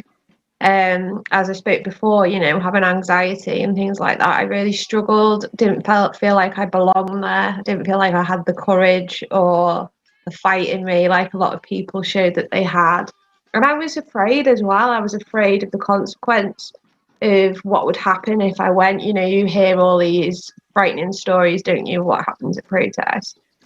But actually, Kill the Bill has been one of my first experiences into protesting. And as I said earlier, absolutely loved it, because it brought loads of different people together, different stories, different experiences. And I've learned so much from there, more than what I would have done, in other ways.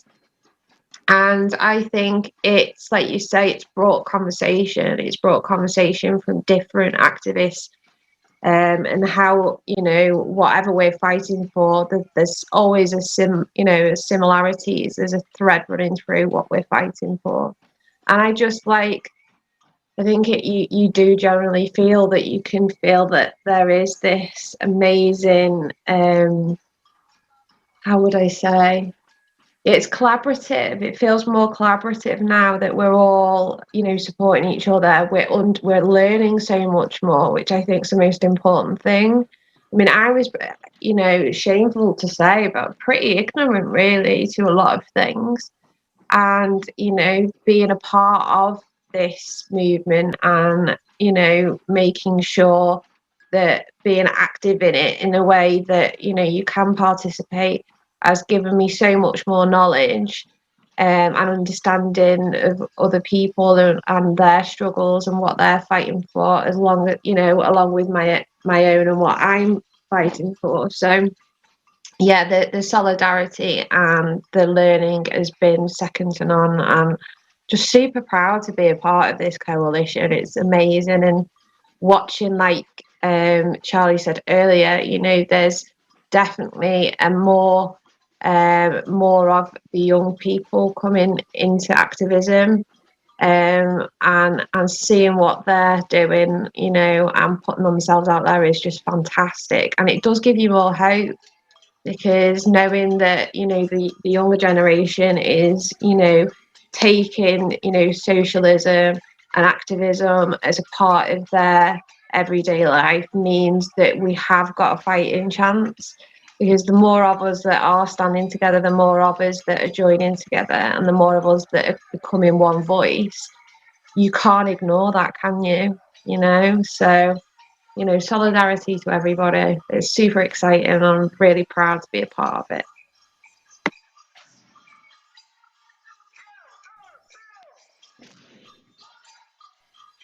It's focusing on the screen for a minute. I believe that we're going through the centre. We've also got some amazing scenes from Brighton to show. Whenever our lovely director would like to bring them in, feel free to. You can see right now there's a samba band from XR who joined in solidarity today, which is really great to see. So wonderful to see. We all keep saying it, but the fact of this coalition is no small feat. The fact that you have BLM groups and Drive to Survive and XR and Free Palestine, Reclaim These Streets, People's Assembly. This is the work of a revolution, and we should all be proud to be a part of this. Everyone that is watching right now should be proud to be here and supporting. Everyone is on the streets right now, and all over the country. There's groups coming together, and this honestly is the only way that we can save ourselves, that we can save the planet, that we can stand a chance of fighting these oppressors that have been going for centuries. It's amazing. And that also brings me to Brighton, who are doing a drive for a bookshop in Palestine that was recently blown up, and they are collecting books. So if you're in Brighton today, head down with your old books, with your new books, with your favourite books, with your most educational books, or least educational or most fun books. Bring them down, and they'll be sent over to Gaza for people to enjoy there. Pause that without doing that building. So we go over to Brighton quickly, and then Charlie and Annika would like to come in and memories for that. Everybody, make some noise to oppose fascist police powers! Kill the policing bill! Protest is our power! Everybody, join in with me! Kill the bill! Kill the bill! Kill the bill! Kill the bill! Kill the bill! Kill the bill!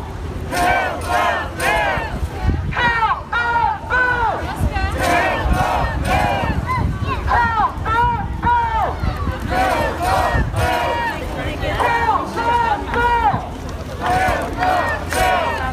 important, and this is directed to people who are passing by. This currently seems like it doesn't involve you. Wait until you are the one the police are punching. Wait until you are the one being oppressed. Currently, it's just restricted to those who are part of oppressed groups. Wait until they say, hold on, you now have to obey us too. Then you'll see why you must have stood up now.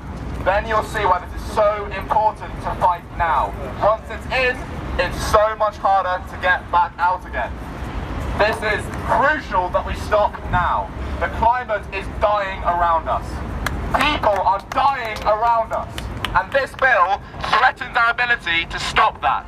It threatens a right we have had as people, as citizens, since society began, to fight back against those in power.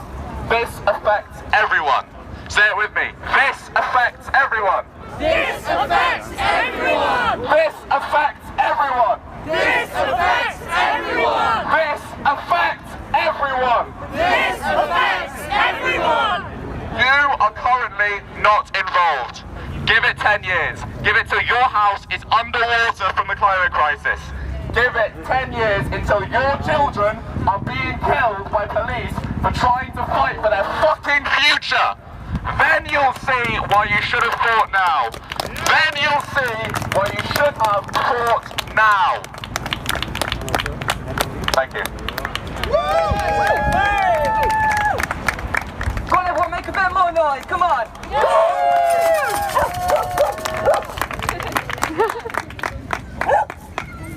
If the police say the problem with protests is that they're too loud and noisy and disruptive, I have an idea. Let's be as loud and noisy and disruptive as we can! And all the police that are kind of walking around us, keeping a very close eye. Hi. Also, they're going to try and be very friendly to all of you today because they want information. They want to get information from you. We're different, see. We want to give information on why what they're doing is going to violate your human rights.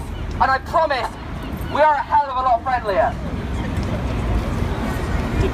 So, we have a bit of a tradition here at Kill the Bill Brighton, one of our favourite things to chant, and all of you are going to chant it with me today, okay?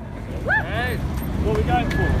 So show me what democracy looks like! This is what democracy looks like! Show me what democracy looks like! This is what democracy looks like! Show.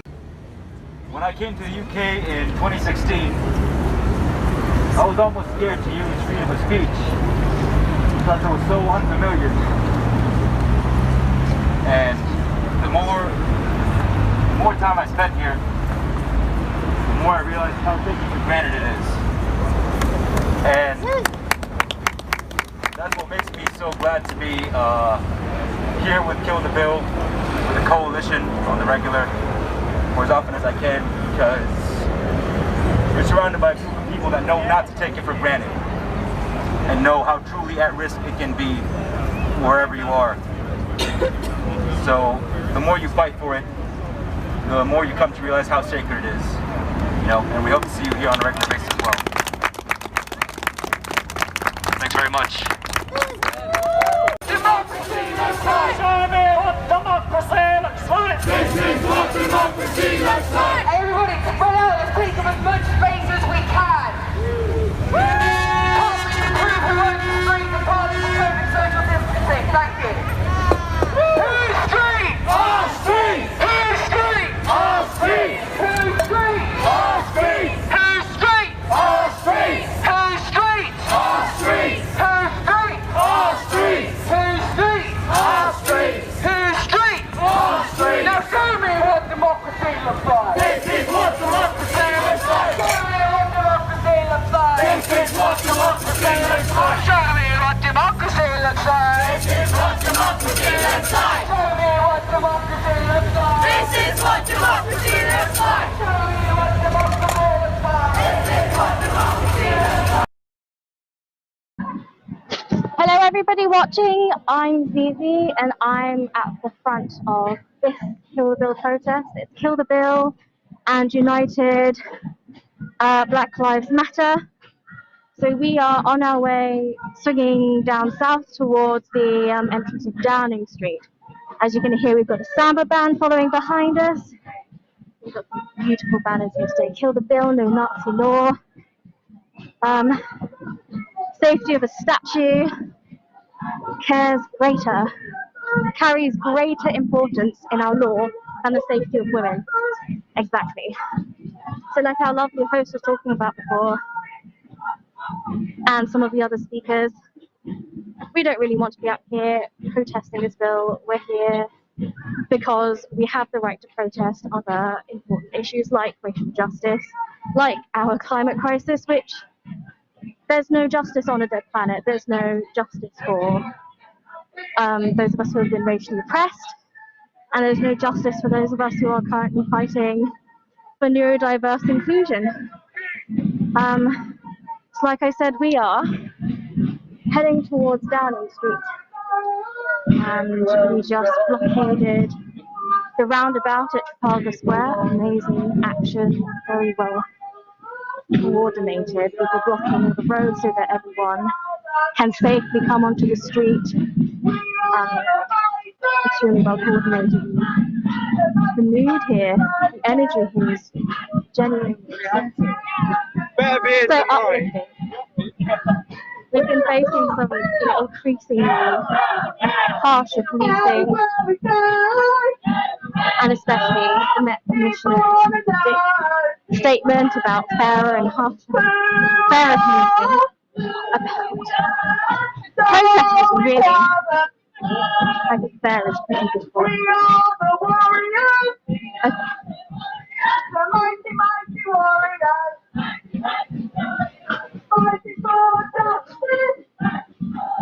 There are loads of bands playing up here. We are walking towards Downing Street. We've got Kill the Bill and United for Black Lives, Unity for All. We think people doth protest too much, noisy and annoying. So these are some of the labels that we've been given as protesters trying to fight for various causes, such as asking the UK government to take the climate crisis. Okay, it's right in front of my mouth now. So we've been fighting for causes like trying to get the UK government to act on our climate crisis that we are all facing. And obviously we've managed to get the government to declare a climate crisis, but what has happened since then? Another IPCC report has been released, and this has been criticised widely for being conservative in their reporting of what's realistically going to happen to our planet and our ability to live and thrive on it.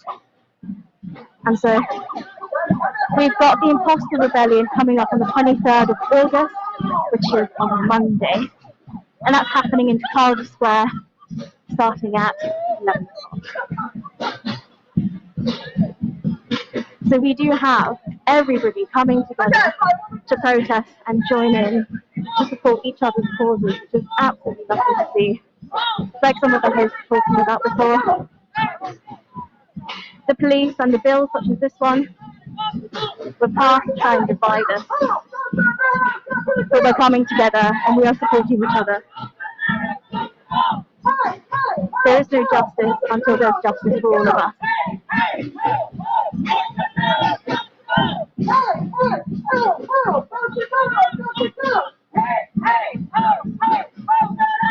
This is culture, not crime. Free speech for all, not just those with an official platform.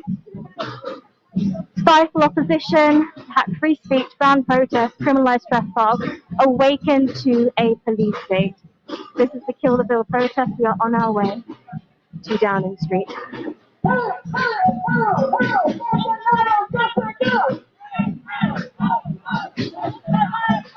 coming up just beside me. Wow, beautiful scenes from London, super inspiring. There's going to be a few different stops on the way that we will be giving you more information about. We'll see what the speeches at each stop are saying. They'll be really interesting, talking about how the route links to the bill and where exactly the joy of, well, I wouldn't say joy really. The interesting part of marching through London is that you get to go past all of these headquarters where these oppressive legislations actually come from. And that's where the route will be heading off to now. So excited to see what happens when we get there. It should be fun. So stay tuned. If you're watching from home, you don't want to miss this. It will be interesting to see what happens.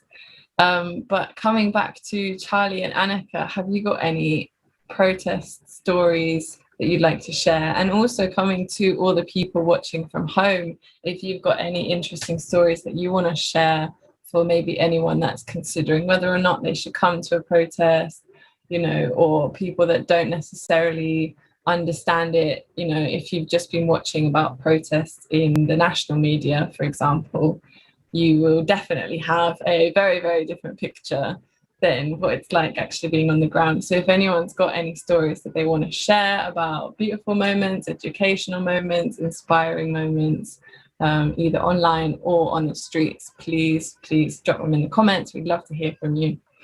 And yeah, Annika or Charlie, would you like to share what brings you to activism every time?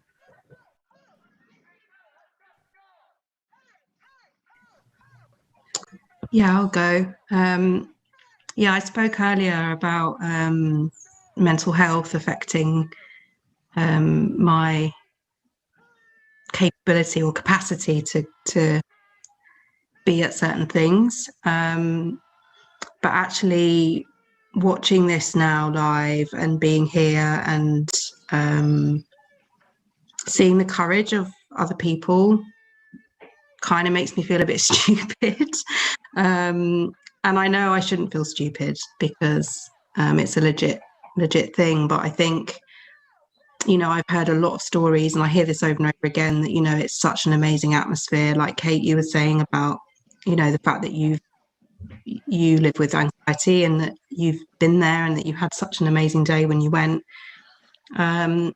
I've done more stuff locally, I would say, in terms of actually physically being at things, because I found that less stressful. One of the main things is travel for me, so it's kind of getting to things more than anything. But I think it's a slightly separate point, but I think one of the things that strikes me about this movement is the opportunity to educate. Massive opportunity to educate. Everybody's talking about how much we're learning from all these different people and different movements, and I think that's just such an incredible thing that, like Kate, you were saying, you felt ignorant before, and I totally identify with that. I think, you know, something will kind of catch you, and then you kind of end up going down this rabbit hole and learning so much stuff, and suddenly realizing how much needs to change. And I definitely, over the last 3 or 4 years, I would say, have been on that journey and found and have learned so much from so many different groups and different people. And I'm really lucky now to be involved in several different campaigns and stuff locally, stuff globally, stuff nationally. And I think one of the key things is how much is hidden from us. You know, some of the stuff that I've learned about how much of our land in this country, in the UK, is we're cut off from. And Anya was talking about, you know, having connection to the land, and that we're so cut off from that. And I think that's really true. And I think that's why it's difficult to engage people in some ways, because people are disconnected. And that's why I think this opportunity for education is crucial. That we need to kind of really work out some good strategies on how we can get this information out. And I think one of the ways we can do it actually is through things like art. I've got so many ideas all the time. And I just think, that's my feedback. I think today, honestly, has been an amazing experience. Thank you for doing this. And it's making me think we need like some kind of channel, like a regular channel that does like live things. And, you know, watching the screen, it's like watching the news on TV or whatever. And it's just so moving and amazing. So, yeah, That's my point. I do the nervous waffle too, Kate. Don't worry about it. Oh my God, who doesn't? Who doesn't? Go for it, Annika. Would you like to share? Yeah, sure. I mean, I think the question was why do we protest? Why do I protest? Was there sort of or any stories? Yeah, why do we do it? Well, I think the simple answer for me is because it works. When I joined XR sort of 3 years ago now, I'd done all the usual kind of campaigning. I'd been writing to my MP, I'd been lobbying, I was a member of Greenpeace, I'd been, for years and years really cared about the natural world and sort of was slowly seeing how much we were destroying it and that more needed to be done. And I guess I was waking up to just how bad it actually was and how ineffective over such emissions still rising every year, even though there are a lot of good people out there trying to do their best to make change. So it got to the point for me where I felt like my personal commitments or like individual habits, trying to do my bit, my recycling, my, keeping my emissions low, like doing my bit just wasn't enough. And I wasn't inspired to keep doing that when the government were not doing their bit in a much bigger way. So I got to the point where I felt this sort of calling, like in my duty as a citizen, to call on the government to do more. And I think there's something about protesting, or if or further than that, civil disobedience, where you directly challenge your government as a citizen. It's like it's your duty to do this when they are failing us so catastrophically. And you look at the history of social movements and it works. Protests have brought about the votes for women. They've brought about people of colour's right to citizenship. In the UK, we do have a history of protests having effect. So it's your moral citizen duty and right to be able to go out. And this is one of the tools the campaigning and lobbying and letter I can, but the system is so screwed that it's like, so we go out and rebel because we've got to this desperate point where none of that's worked, none of that's enough. We're fucked, totally screwed on such a cataclysmic, catastrophic level that's why it's got to this stage where we need to go out and actually break the law to create change. That's the sort of stage XR's got to, and we can do that very peacefully. We can do that non-violently, and in fact, strategically, non-violent protests without reasons. They bring more people on board. It's stronger to stand in that weapon of non-violence against an oppressive government because they can't retaliate at us with violence when we stand firm in our non-violence. And it's beautiful to see out there today so much peaceful protest, and that doesn't mean we can't be robust in what we're saying, and we can shout and we can scream. We have to show our emotion, but amazing to see people out there in firm, peaceful, committed protest. That's why I protest, Anya, because it works and because I feel a duty. I feel we have to, for the sake of our children, because our global leaders are tearing up the planet in a way that disproportionately affects vulnerable people around the world, and it's heartbreaking. So I feel it as a duty. Speaking of, should we cut to the protest now and see what is being said outside the Tory Party HQ by lovely? Giving them a little wake-up call! Wake up to the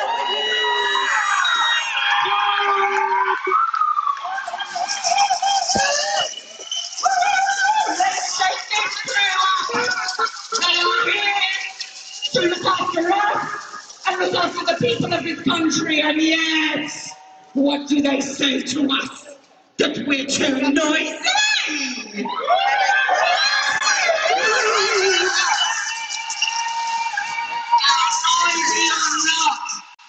We We have a democracy in this country and we choose to exercise it.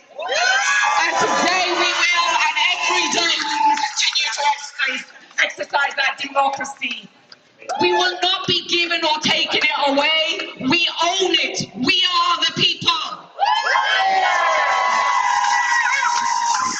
The below quote, right? This is what the Christopher Hope podcast said.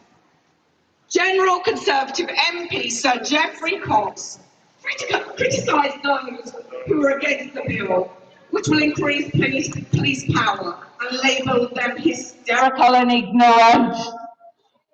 Us, ignorant? The people? What, the people that you're supposed to be looking after? And what did they call us? Hysterical. Let's make some noise for hysterical!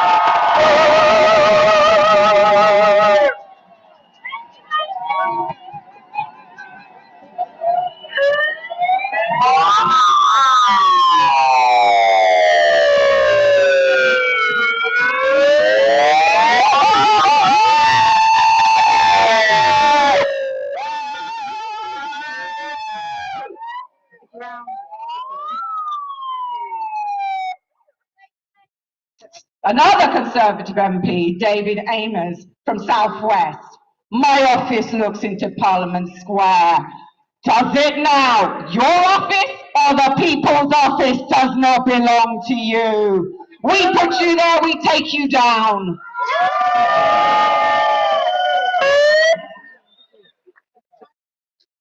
I have complained, this is what he has to say, I have complained about endless demonstrations, that which take place in busy roundabouts. Oh my God, I'm so sorry.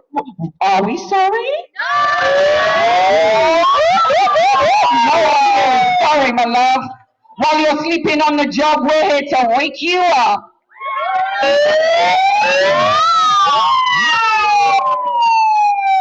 He claims it's ridiculous. It's very difficult to work because of the noise, the drums, and the loudspeakers. Let's hear the noise, the drums, the loudspeakers!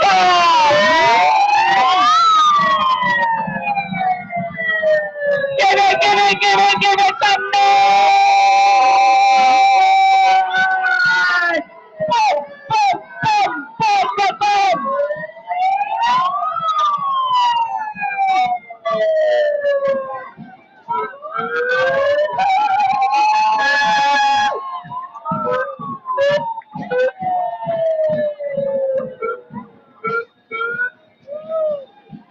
Now remember, let's not forget, and we will make it very loud and clear, that this democracy is ours. No one, even the Conservative Party or its members, will take that from us. The noise, the drums, the protest, bring it on!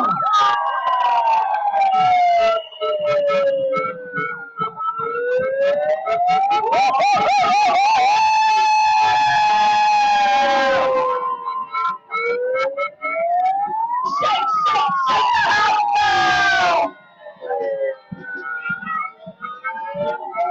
Oh, shake that bloody house down!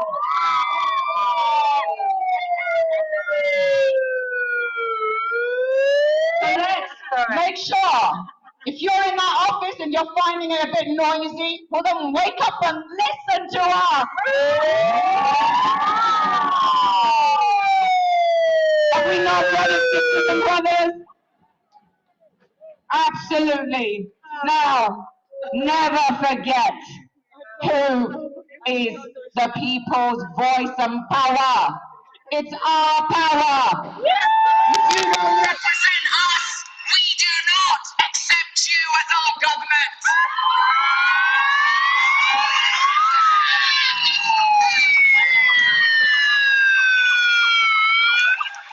And let me make it very clear, we are here to make sure that you understand bringing authoritarian power into this country, like you did Afghanistan, like you did Iraq. The people here will not be silent.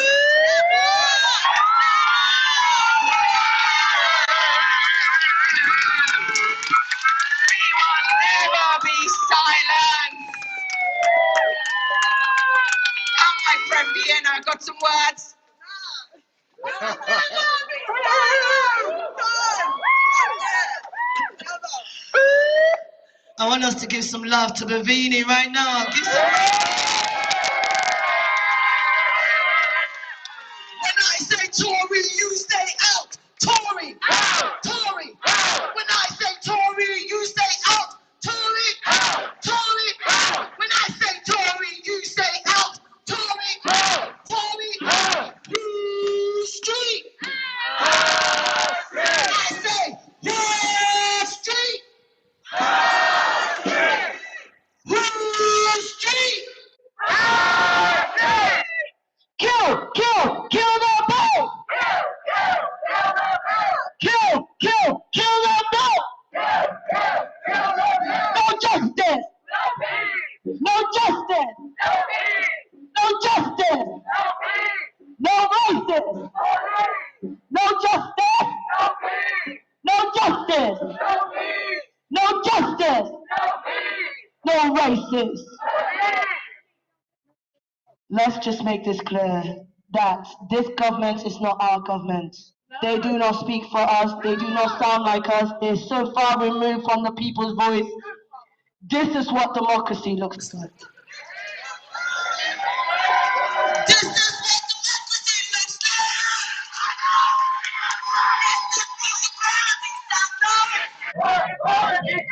This is what democracy looks like. This is what equality sounds like. Yeah, burn the Babylons, man. I better go. Maybe not gonna say I say anything, but it's allegedly. You know what? Yeah, I swear to God, made me. This whole system, we can't even say nothing no more. Because every time we say something, even though I say burn the Babylon, before they know, they'll say that is me planning a terrorist attack, allegedly. But when I say burn the Babylon, you can decolonize your mindset and go and figure out what it means. I'm not going to try and explain that too much. And when we say all cops are bastards, it's simple. The system that you're in is institutionally corrupt. The system that you stand for, who you are there to fight for us, seems to target us. The system that you constantly build and we pay our tax in, yes we do, constantly takes our voice away, stop and searching our communities more than ever. Yet, when we say all cops are bastards, it simply just means all cops are bastards. And it's simple. We can have all this independent diversity groups, we can have all these conversations on a daily basis. We can try and see how we make sure your unconscious bias, which we know is conscious bias, is something that you need to work on, but yet you constantly tell us lies, tell us that our voices don't matter, tell us that we are aggregated terrorists, okay? Aggregated activists. No, we just activated person. Like, I need us to just understand that we will keep fighting even when this bill, if they try to pass it, and they want to pass it. Who's going to come on the street with me?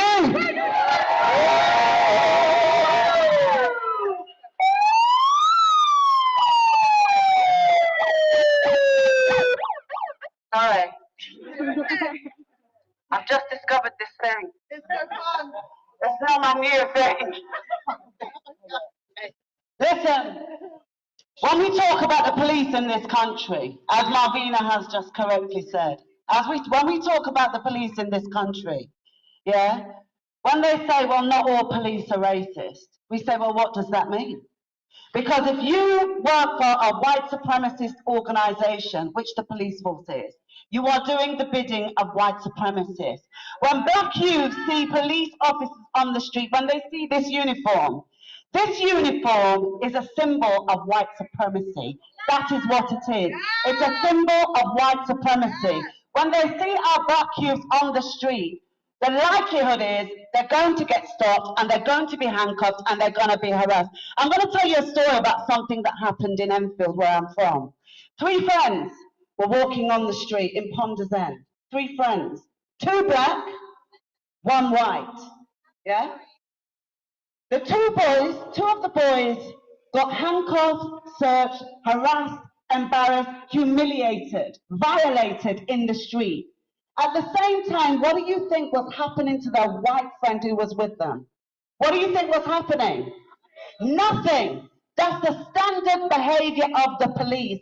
So when we say the police are racist, we mean the police are racist. For Cressida Dick to say that she doesn't see any institutional racism in the police, you know why she says that? She must be blind. She's a blind woman. We want Cressida Dick to resign. There can be no justice when the head of the police department is backing racist police officers. How many black people have to die? Our children are constantly being harassed by the police in the street. It's like child abuse. Now you tell me, which organization do you know of that can harass and violate children in the way the police do and get away with it and still be allowed to exist? Can teachers do it? Can teachers harass black children in the streets? No. Can any official body harass black children in the streets and get away with it?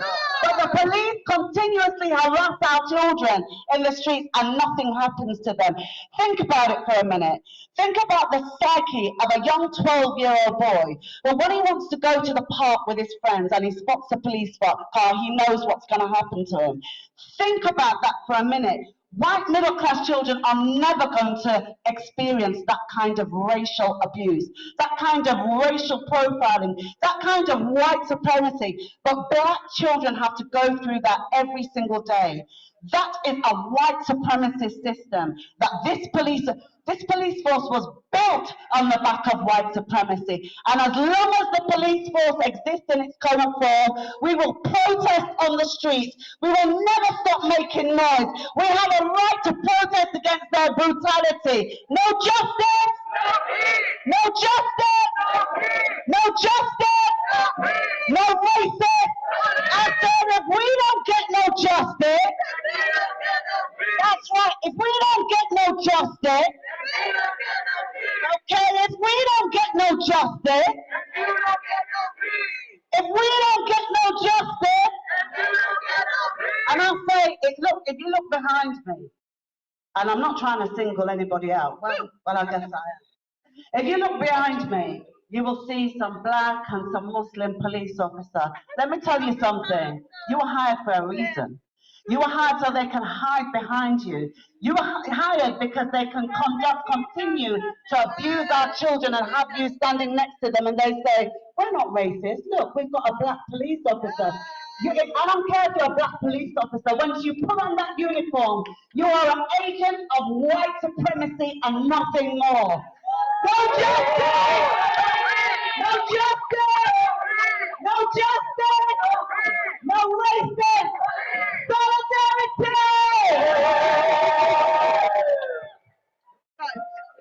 We're going to be going now, fast. We're moving. Let's remember, Extinction Rebellion starts the rebellion on Monday.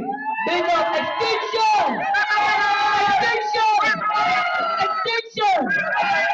We stand in solidarity with Extinction Rebellion all day, every day, because guess what? This government wants to deny climate crisis. This government don't care about our children's life. So we are going to make sure we make enough noise. Drummers, Samba, give us some beats to lead here with.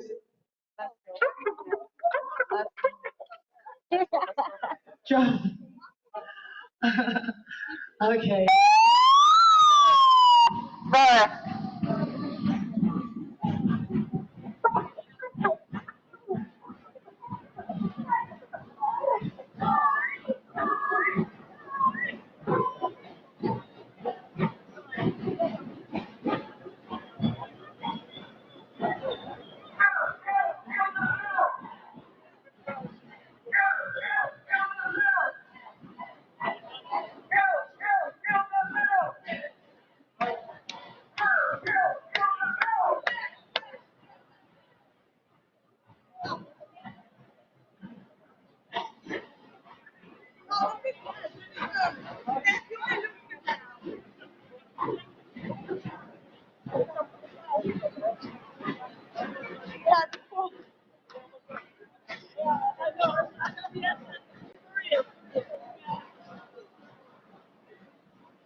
Wow, beautiful scene. Such empowering speeches as well. Yes, sisters. My gosh. It was great to see, and great to see people outside the Tory HQ, because although all the parties were involved, well, maybe not all, but although Labour was also involved in, first of all, deciding that they were going to, well, Keir Starmer deciding for the rest of the party that they would be forced to abstain from the vote for the policing bill, then changing his mind because of the power of our protest, as Belle Rodrigo Addy said earlier. But the Tory party has been instrumental in this vote. They are the ones, let me just get my numbers right. Thank you, More Collective, as well, for working on these incredible images. If you catch our Instagram, you can see the foul facts of one of the stops so far that has been published. The rest are coming. But it was voted in out of, I don't know if people can guess. If you can guess, if you haven't seen it, put your guesses in the comments. Out of a total of 365 votes for yes towards the bill, 356 of these were from Tory MPs. You can see how much our oppression is being led by this party. And as they were pointing out with the policing, there are so many times when people from marginalized and oppressed communities are used by oppressors and put in positions where those people are considered, it's like more socially acceptable for them to say the racist things, for them to say the oppressive things. So you'll see it with Priti Patel is a perfect example right now. They get her to say these oppressive legislations. They get her to bring forward the overseas operations bill. They get her to say that we're going to propose that they're going to put migrants in oil,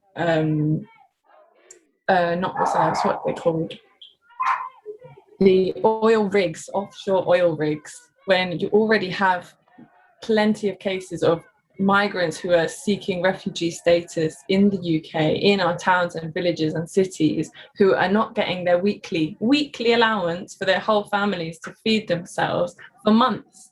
They've got to put with leftover rubbish. They've been leaving signs, saying help. You saw that as early, that was 2014, and it's still going on. People in the country are not getting the basic human rights that they deserve as refugees coming into this country, when the UK is one of the leading instigators of both wars, or contributors to wars, contributors to arms for these wars, and contributors most of all to climate change.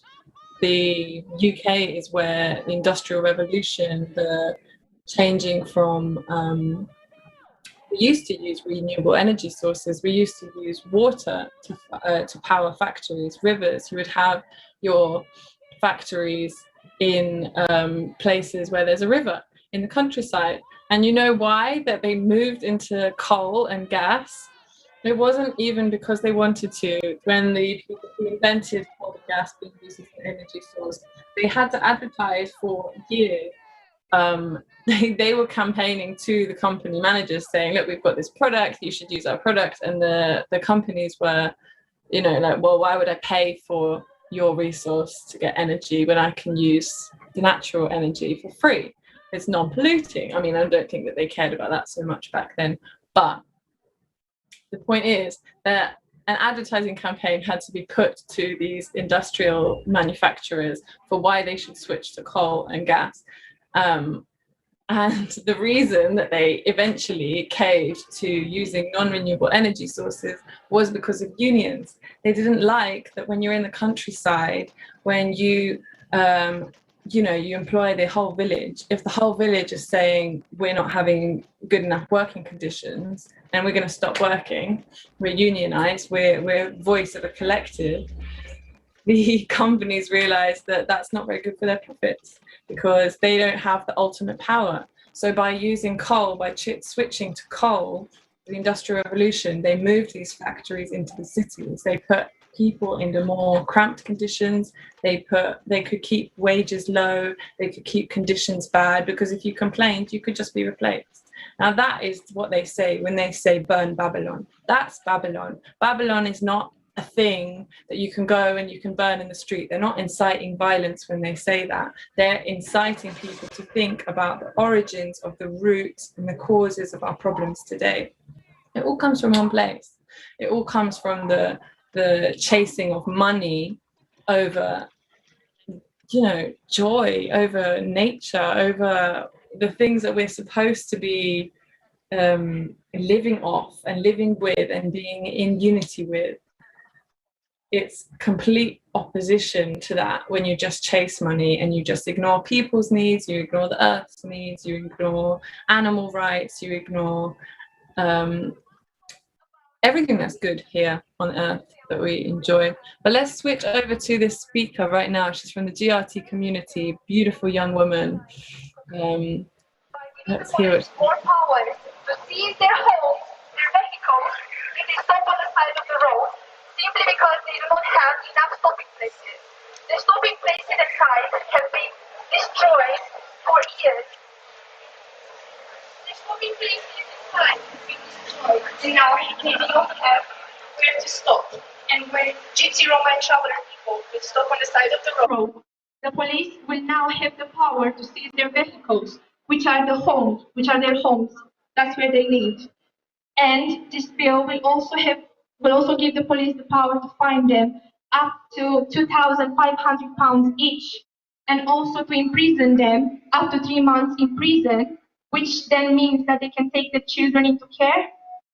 So this is a racist attack. This is an attempt to criminalize their culture and to get rid of it, which I think it goes against human rights, and we should preserve and respect all cultures within England.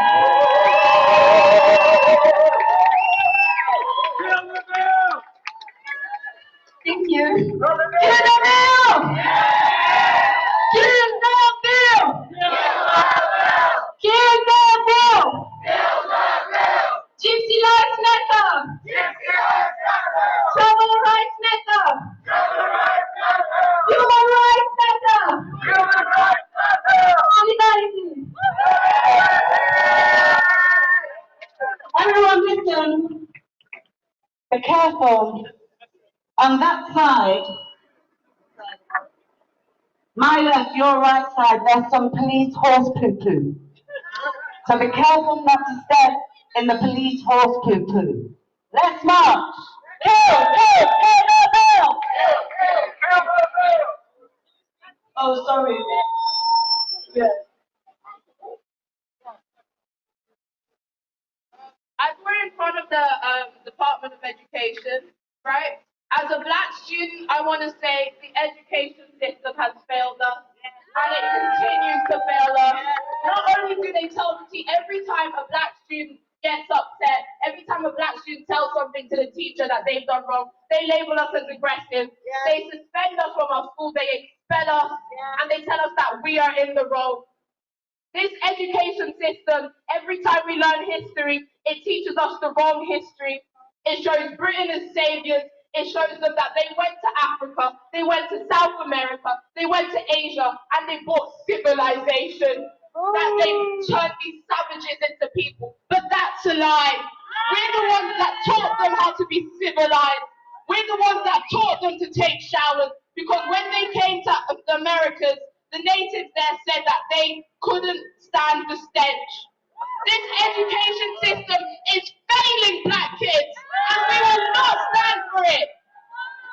Kill the bill! Kill the bill!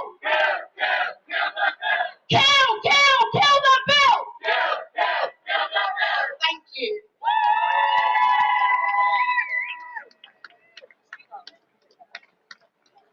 So we need to do a temperature check with you all.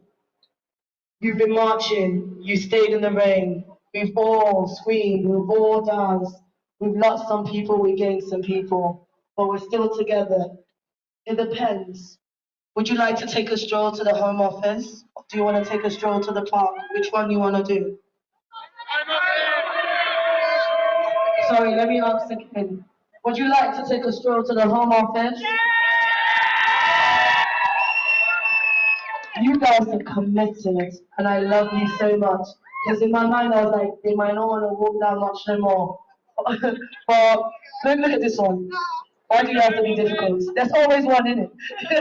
But we're going to the Home Office, and after that, we're going to have our anti-burner party to make sure activists can relax, get you to talk and have a little people's assembly, get to think about what you want to do on crisis talks of the rebellion, get you to see what you want to do to kill the bill. But we move. Kill, kill, kill the bill. Kill, kill, kill the bill.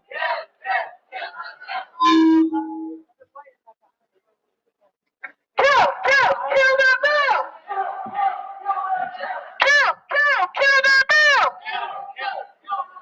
Kill, kill, kill the bill.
Hello everyone again, we're now on Great Smith Street. I'm Zizi and I'm in front of the Kill the Bill protests happening today.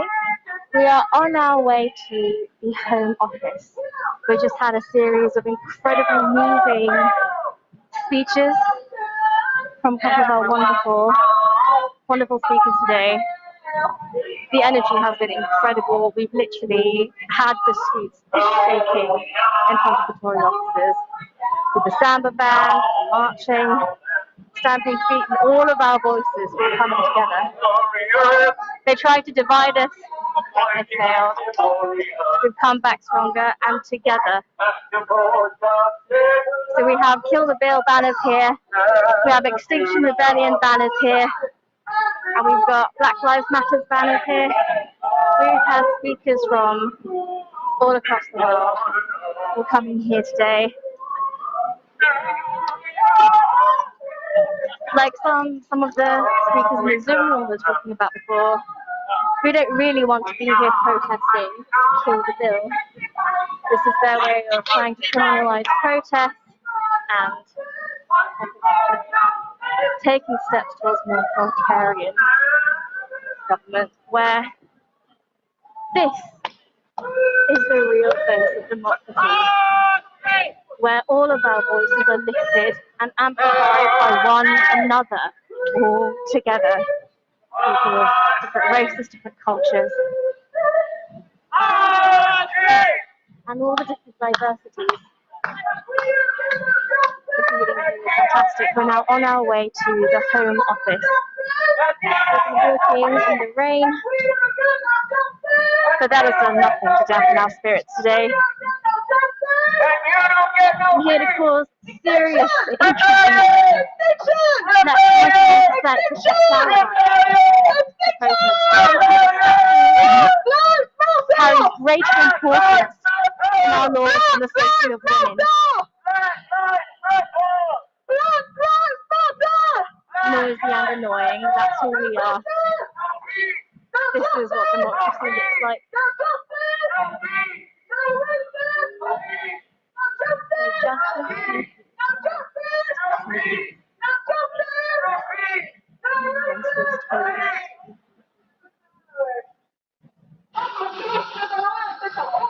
It was an incredibly powerful moment with us having our speakers parked in front of the whole line of police, and there were, when we got there at the beginning, it was mostly white, but they did bring out some other colours of the police, I suppose, like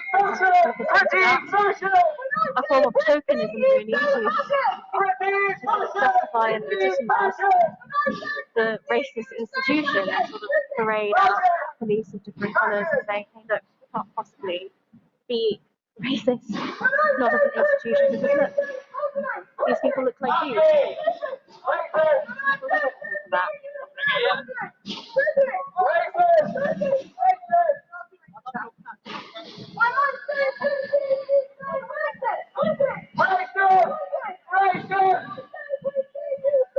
Kill the bill, for Black Lives, is equality for all.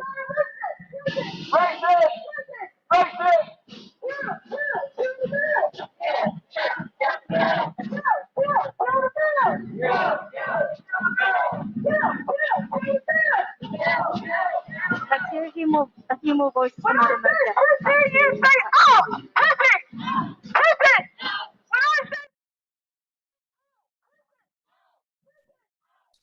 Oh, as always, great scenes, great speeches. One of the key things I think to take away from that in terms of the, I forgot the name of the building now, my words are not very good today, the education, the place where they decide about our education, basically, you know what I mean. This building is where rules like the Department of Education, thank you very much, More Collective, coming in with more. Yeah, the Department of Education, this is so linked to the two speakers who came on to talk. They are from the Gypsy Roma Traveller community and the young, black, beautiful queen that you saw speaking. Now, in terms of the policing bill, you might have heard about the secure schools that they want to bring in. These are already being brought in Manchester as a test pilot. So come the end of summer, these institutions are being ramped up. They've already been in place for years. They used to be what are they called? Gosh, my words. Anyway, there used to be like incarcerations for young people, and then they just renamed them as secure schools. Now, GRT community and youth of the Black community are massively overrepresented in these schools, as well as kids with disabilities. Yes, detention centres. Thank you again, More Collective. The disabled community, we mentioned it last night in our live. The NHS did a study while they were still detention centres in 2016 or 14. That half of the people in these detention centres had one disability. 2/3 of these had more than one disability. Now, if you think about the fact that detention centres are being filled up, children are being locked away, overrepresented if you are from a GRT community, if you're from a disabled community, if you're from a Black community, or most likely from a brown community as well.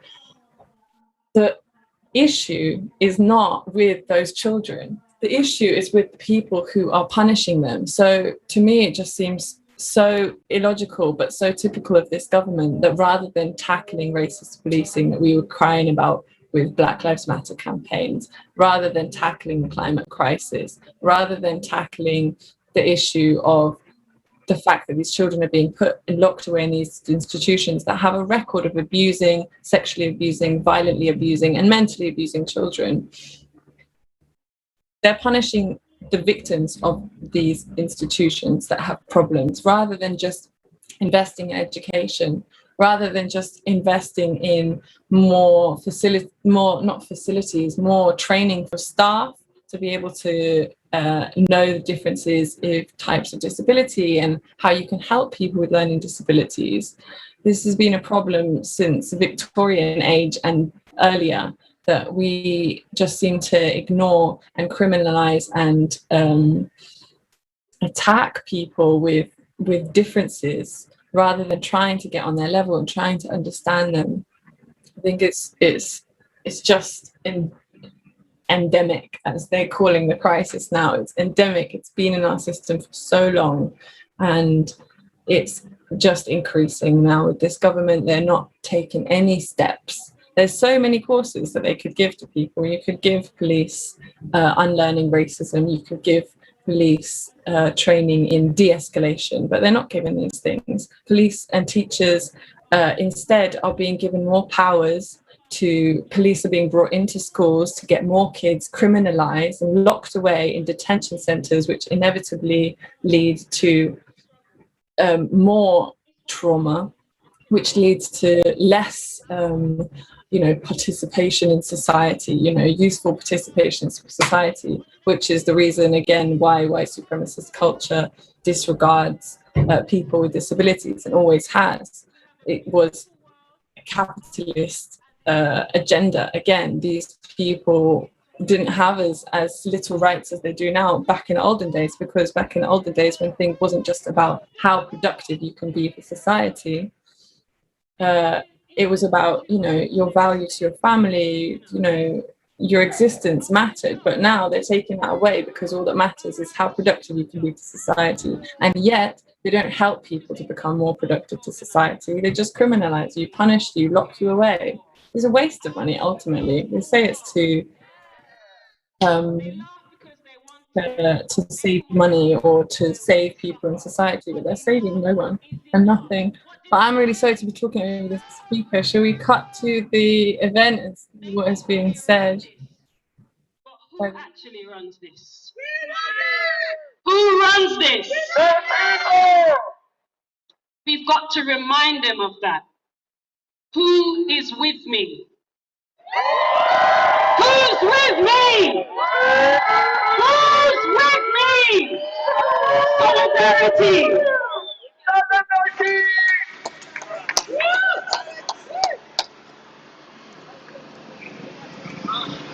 Beg you a second. I'm about to invite you to give her a round of applause, because she's just an amazing person. I'm going to invite my brother Jaguar, who's from ISN. Extinction! Extinction! Genocide is ecocide, man. Thank you, Mobina. Yeah, those of you who don't know me, I'm Jaguar. I've been part of the International Solidarity Network, which we've been working with XR from the beginning. And I just want to give a quick message of thank you all here for coming, and this wonderful unity that we have from so many different movements and places. Because at the end of the day, it's not about the organizations or the places we come from, but the cause that we fight for. And the Home Office and the British government are complicit to genocide and ecocide in the entire planet. They are doing crimes against humanity, especially against the indigenous communities in the global majority world. And this is the word and the spread message that we work with in the International Solidarity Network, with different grassroots campaigns. So thank you, Frente Prieto. Thank you, Kill the Bill Alliance. Thank you, XR Rebels. Thank you, everyone, for being here and uniting as human beings for the right cause, to fight for life. Because this is the fight for life. So let's all scream and let's cheer for our life that we have, and all the animals, plants that we still cherish and give us breathe, water, air, on fire today. So thank you all. We hope to see you all at Trafalgar Square at 10 a.m. on Monday, where we will launch the new wave of XR against the fossil fuel investments and all the banks and corporations that are complicit in genocide and ecocide. Thank you, United Black Lives. Thank you, Bavini. Thank you, everyone here, because this is the work that we need to do. Communicate, talk, unite. We're all in the same side. So let's work together as the human family that we are, and let's keep in this road of resistance and rebellion.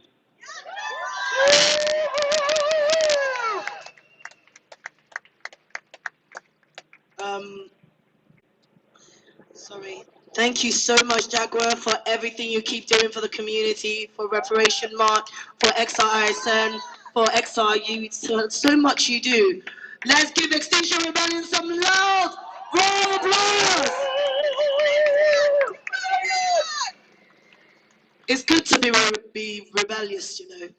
It's good to constantly fight and make sure you put the climate crisis. In this moment, I want us to take a moment to acknowledge Haiti at the moment. Let's talk about the fact that in Haiti right now, there's so many climate refugees, and we need to be able to step in. And we know that this government here is not going to be able to do anything. We know this Home Office is not going to even acknowledge them. I'm going to bring my sister. Yeah, and I'm going to bring my sister Bavini really quickly to just talk about Afghanistan, then pass it to Delia. So, one of the things I really want everyone to understand is that we are brothers and sisters here and abroad. If my heart breaks and bleeds here, then I look to my brothers and sisters to hold me and keep me safe. And this is what we ask of this government, because they represent us brothers and sisters, to look after our brothers and sisters in Afghanistan, because they need looking after, and to show care and love, especially when this government created all the harm.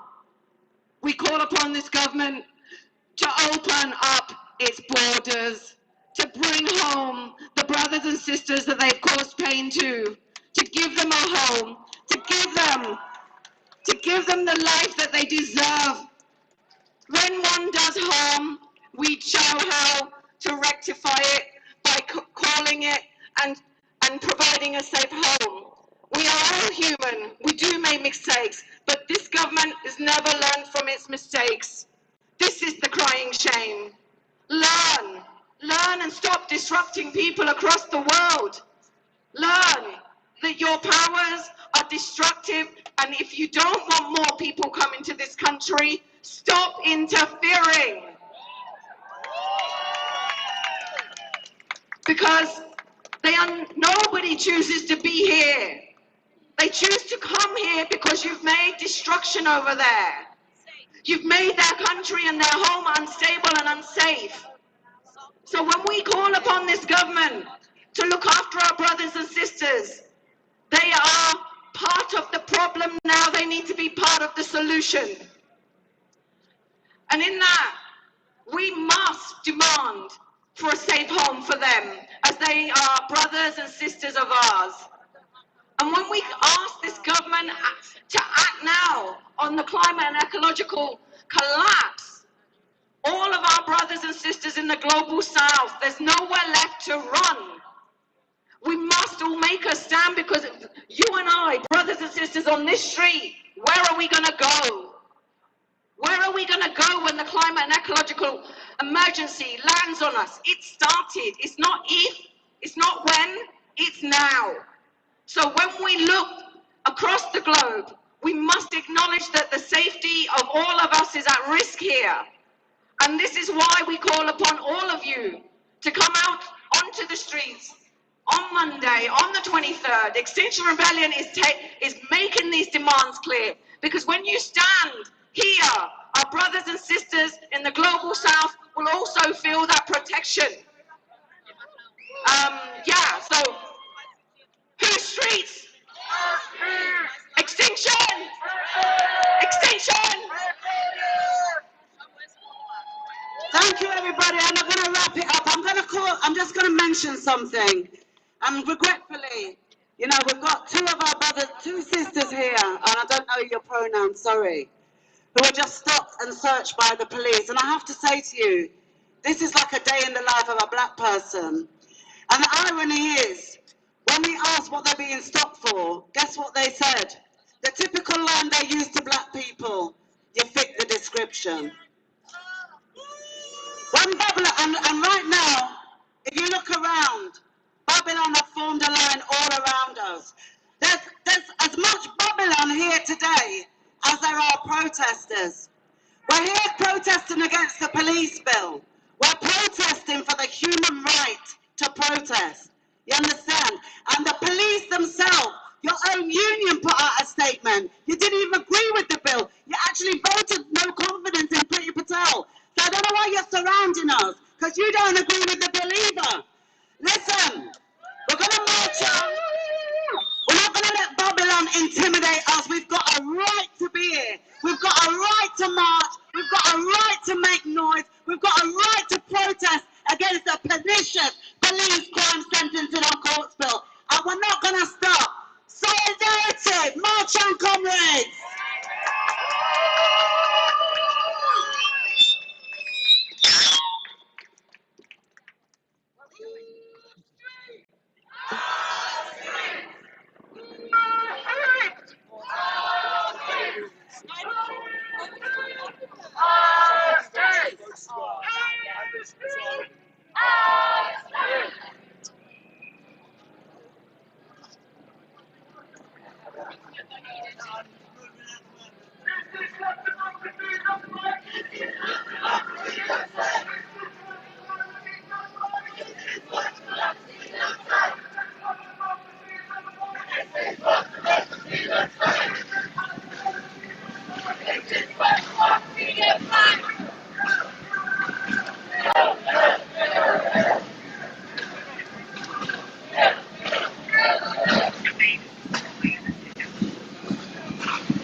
Having a little dance. I hope everyone is enjoying from home. Yeah, as the More Collective has just said, it's no wonder that things kick off at protest. It is not protesters, and I repeat, it is not protesters that ever start these conflicts with police. This whole idea that there is peaceful protesters and non-peaceful protesters is essentially nonsense. People, as the lovely Z from Manchester explained yesterday, people come to protests armed with cardboard placards that disintegrate in the rain. Police come to protests armed with guns and tasers and body shields and helmets and batons that they use, as well as their fists, as well as shoving people. There's been so much footage from the entire Kill the Bill movement just since April and March of police just shoving people, of police kettling people. In the Black Lives Matter movement and the uprisings, in the middle of COVID, whilst police are telling you that you shouldn't be on the streets because it's not safe for your health, and yet they kettle you in. And if you're not aware, kettling means that police surround you and then they move slowly inwards so you can't leave, and they don't let you leave. They take down everyone's details. They keep people held there for hours. I've had friends in the middle of the crisis who were being kettled in and being kept for about, 5 hours longer than they would have actually stayed in that space, and closer together than they would have actually been. This is the police force that supposedly are there to protect us. They're not protecting us. Everybody knows that they're not protecting us. And yet for some reason, the government are still giving them more powers. And as Delia mentioned earlier, it's not even, there's police chiefs that have put out statements, unions that have put out statements. When there was a consultation before the bill even went into Parliament, they took a relatively representative, they did interviews with people from all different sides of communities, of police force, of the people that sit in those big buildings in Westminster and complain that we're too loud. They took in the considerations of everyone, and a large proportion of people, including police, as horrible and evil as the system is, but individuals in that system said, we don't need more power. We've got all the power, we've got the guns, we've got the fucking batons, we've got everything. We've got the power to arrest people, even when they're displaying their human rights that are in the United Nations declaration, that's in the EU laws, which we've currently left, that's in, our human rights is on paper, that we can protest, that we can block roads, that we can stand in the street and block traffic. And yet police already take that right away from us and arrest you if they tell you to move because you're annoying them, because we're too much of a nuisance. It's just moronic. So yeah, thank you for raising that point, Charlie. I've been blabbering on for ages. Would anyone else like to come in with some thoughts from the day of what we're seeing here? Yeah, I don't mind. It's going to slip my mind now. But yeah, I was thinking about what you were saying earlier about the, oh God, it's gonna slip my mind. I know exactly what it is, but it's not coming out of my mouth. Right. Anyone else relate? Always. Let me think about it. Kate, you say something. Let me think about it and I'll come back. Sorry. I was just going to say, I think it was from what was said earlier on about people being anxious about going to protests. And I think there's a lot more to it than that. It's something that I came to realise that, being involved in activism, it doesn't just mean being at a protest. So, there's lots of things people can do. Which doesn't mean that they feel like they have to put themselves at a protest such as today. For many reasons, it can be anxiety, it can be depression, it can be, people that are autistic or ADHD that, find those kind of situations really uncomfortable, and it's being part in, the live stream of today, or, sending, the letters to your MP. Yes, they don't always listen to them, but it's that pressure. And I think as long as people are actively trying to make their voices heard, it doesn't really matter how we do it. And you shouldn't feel that you are less of an activist if you can't be a part of these big marches. And that's, I think, why I stayed away from feeling like I could be, part of activism, because of that. Like, I felt, well, if I'm not at the protest and you know, I'm not putting myself there, then, you know, how can I claim to be part of activism? And I think there's a lot of people that feel like that.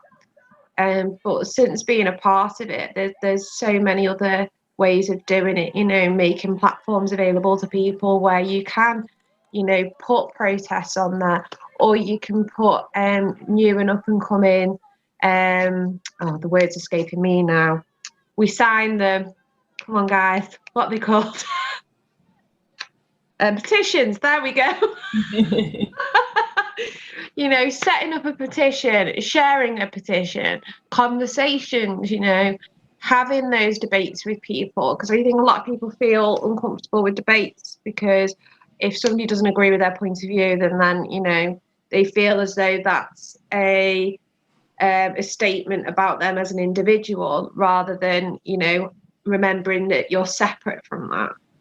And I think that's the thing that as well, now we have the internet, and that was what I was going to bring up earlier, was when we were, you know, for me, when I was in school in the 90s, you know, the internet had only just come out. We were still relying on what we were given as in literature and books and that kind of thing, whereas now we have the internet, and for all the bad things that it may have, there are so many great things with access to information that we never even had. You know, we can access research papers like we couldn't before. You know, we can speak to amazing people, you know, activists and things that we wouldn't have had any idea of how we could get in contact. So I feel that, you know, now we have access to a world wealth of information, people actually on the ground that are able to tell us exactly what's happening, whereas before we were reliant on, you know, media that was very right wing, which people still are. You know, that's not saying that isn't happening. It still is, but I think people are becoming awakened to the fact that, yeah, you know, our mainstream media, a lot of it is controlled, is heavily profitable by, you know, right wing followers. And yeah, I think people are definitely becoming more awake to what is going on in that sense. And again, you know, listening to what everybody's come out and said today, it's been fascinating. I didn't really understand the Sin movement. And is it Halle? I feel awful because names escape me now, but fascinating. I had no idea that was going on. I feel quite ashamed, really, because I did a psychology degree a couple of years ago. I feel like I should know about that, but, you know, it's, you know, again, that's opened my eyes to something, because I feel like I have been a mental health advocate for a few years now, and that to me was awful. The fact that the police have got so much power in a situation that isn't for the police to be involved with at all. And it's the same with services within our communities where we have paramedics, people that, you know, shouldn't have to be dealing with these sorts of situations. We should be having, you know, qualified, trained individuals that understand mental health, how to approach it, how to deal with it. And, you know, time and time again, when we have police and people that haven't had the training end up resorting to violence, you know, to control people, and it's not right. So again, you know, thank you so much for bringing that to our attention. That's something that I'm going to definitely be spending some time reading about and getting more information on, because I think that's extremely important. Because mental health is one of the ways that we are controlled, you know.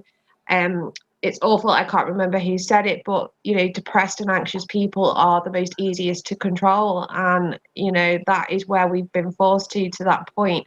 You know, all our services have been taken away. I think it was you, Charlie, that brought up youth services. You know, all these things that are integral to our community that, you know, keep us healthy, whether that's physically or mentally, you know, have been driven out.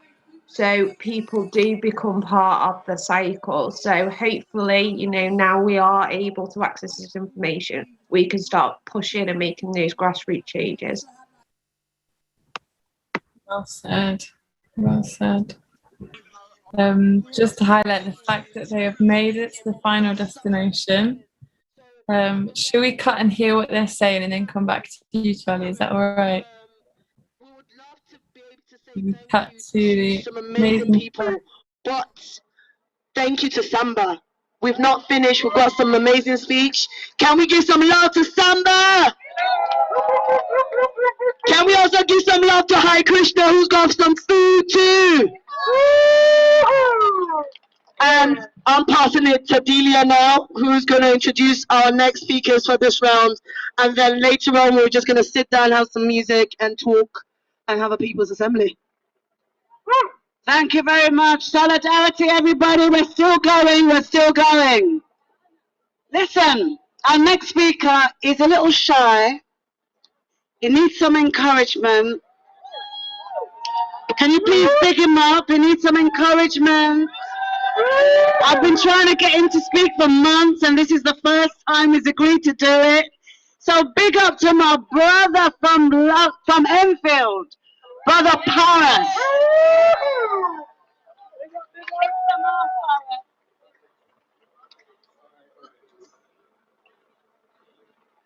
Testing, okay, alright. In the cities and the towns, they cut down the trees. In Enfield, they cut down the trees. In Houston, they cut down the trees. In Islington, they cut down the trees. In Wandsworth, they cut down the trees. In London, they cut down the trees. Black power press salute to activists who resist. Fight back the wickedness. Drilling for oil, digging for coal, and now they also fracking for shale. Nationwide in the countryside, they cut the whole forest down. Yes, ecocide for the badgers and the fox. Ecocide for the bats and the newts. Ecocide for the birds and the bees. Ecocide, they are war with animals. Yes, ecocide. In Africa, they massacre, shell murder Ogoni in Niger Delta. In Africa, they massacre. They coming for Khoisan Okavango Delta. Masai, Hadza, Pygmy, Dan, Kwekwe, Ogoni, San, Masai, Hadza, Pygmy, San, Kwekwe, Doma, Ogoni, Dan. How many people on earth indigenous? Less than 5%. How much of the world diversity they protect? Nearly 80%. Frontline, defending the earth. Getting murdered for defending the earth. Black power fist salute indigenous caretakers of the nature, stewards of the earth. In Africa, they massacre, shall murder Ogoni, Niger Delta. In Africa, they massacre, they coming for Khoisan Okavango Delta. Metal, mineral, copper, tin, iron, coltan, nickel, lumber, gold, diamond. Drilling for oil and digging for coal is killing the world and it's killing us all. Masai, Hadza, Pygmy, San, Kwekwe, Doma, Ogoni, Dan. In Africa, they massacre. They coming for Khoisan Okavango Delta. For elephant and rhino, ecocide. Zebra, giraffe, ecocide. Tigers and lions, ecocide. They are war with animals, yes, ecocide. In Bangladesh, water been rising, been flooding, people been drowning. Now all across the world, water rising, water flooding, people drowning. India drowning, China drowning, Afghanistan, Pakistan, Japan drowning, Tajikistan, Uzbekistan, Kyrgyzstan drowning, Nepal, Iran and Yemen drowning. In Bangladesh, water been rising, been flooding, people been drowning. Now all across the world, water rising, water flooding, people drowning. Philippines drowning, Australia drowning, Niger, Turkey drowning, Germany drowning, Belgium drowning. Just the other day, London was drowning. Ocean is crying, ocean is dying. Coral reef bleach, yeah, the ocean is dying.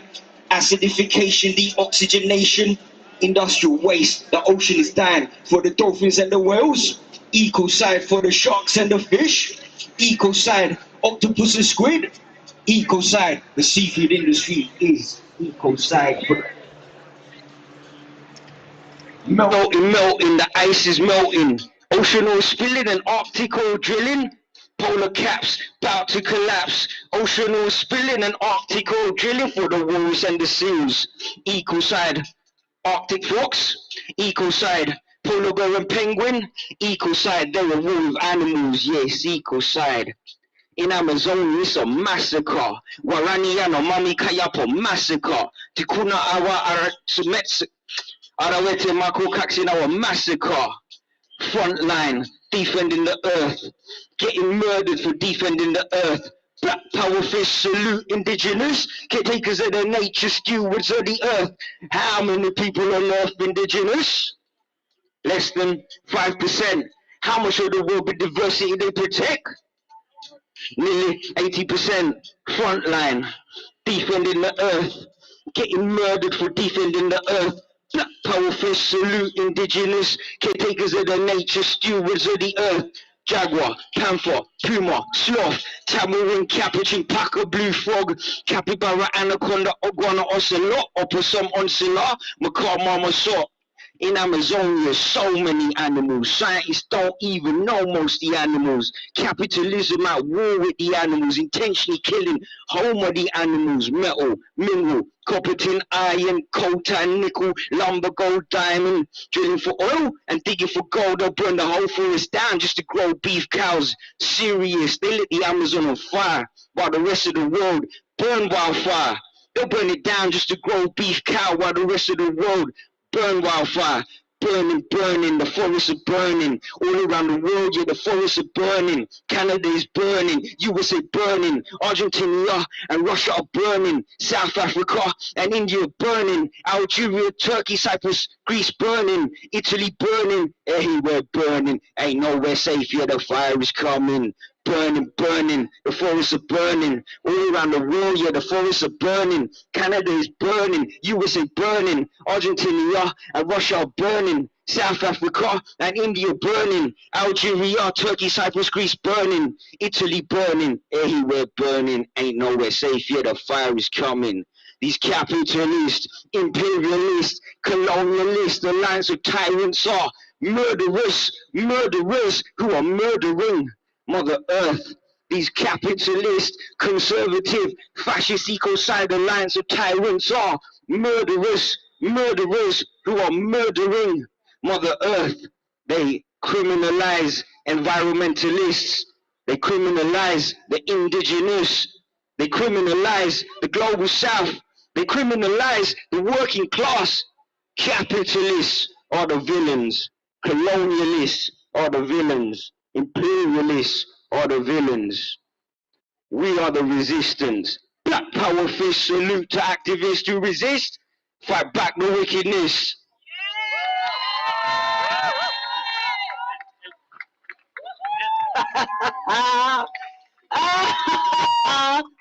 Helen said he's shy. He doesn't do public speaking. Pure fire, brother Paris. Pure fire. Amazing. And guess what? I've got another amazing speaker. When we talk about Black Lives Matter, we also have to mention the movement internationally. And we remember the movement in Brazil, who have a huge population of black people. And this is a group that has been here campaigning for many years for the lives of black people in Brazil who are being murdered disproportionately. So I want you to listen to my sister. She's an absolute amazing speaker. I'm going to introduce her now, Elder from Front Prep. Please give a round of applause.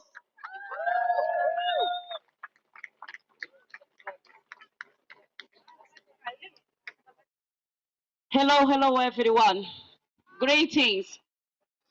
We've been marched today. I'm not sure for how long, probably for the past 3 hours or so. It's been good. Some places where you've been was a bit sad, a bit not so nice. We experienced a quite nice atmosphere here at the moment. Apart from that helicopter there, I don't know what he's doing there. I didn't know we are so important the way we are. Then we have that followingness all day today. But here we are. And as our brother just finished to wrap this piece, I was paying attention on every single word he was throwing out here. And maybe some of you guys didn't pay attention what he was saying because you were so involved in conversation. But what he says here today, before, it is everything happening around us. It is everything happening around the world. The world is in fire. In fact, the world, it is in fire. My homeland, what it is, Brazil, it is in fire. Our beautiful Amazon forest, it is in fire. Because we have a genocide president in my country. And he doesn't care about our land. He doesn't care about the Amazon forest. He doesn't care about the original people of Brazil. He doesn't care about the black people of Brazil either. Just to give you guys some numbers to think about, things you guys may not know, but the majority of the population in Brazil is black. Yes, they are black. You may sound surprised, because what you see in the media come from Brazil, you see only whites. But the majority of the population in Brazil is black. In fact, it's the second largest black population outside the African continent. Another fact, a number, and that is a very sad one. Every 23 minutes, one black person is killed in Brazil. And the majority of the time is young boys, between the age of 14 to 25 years old.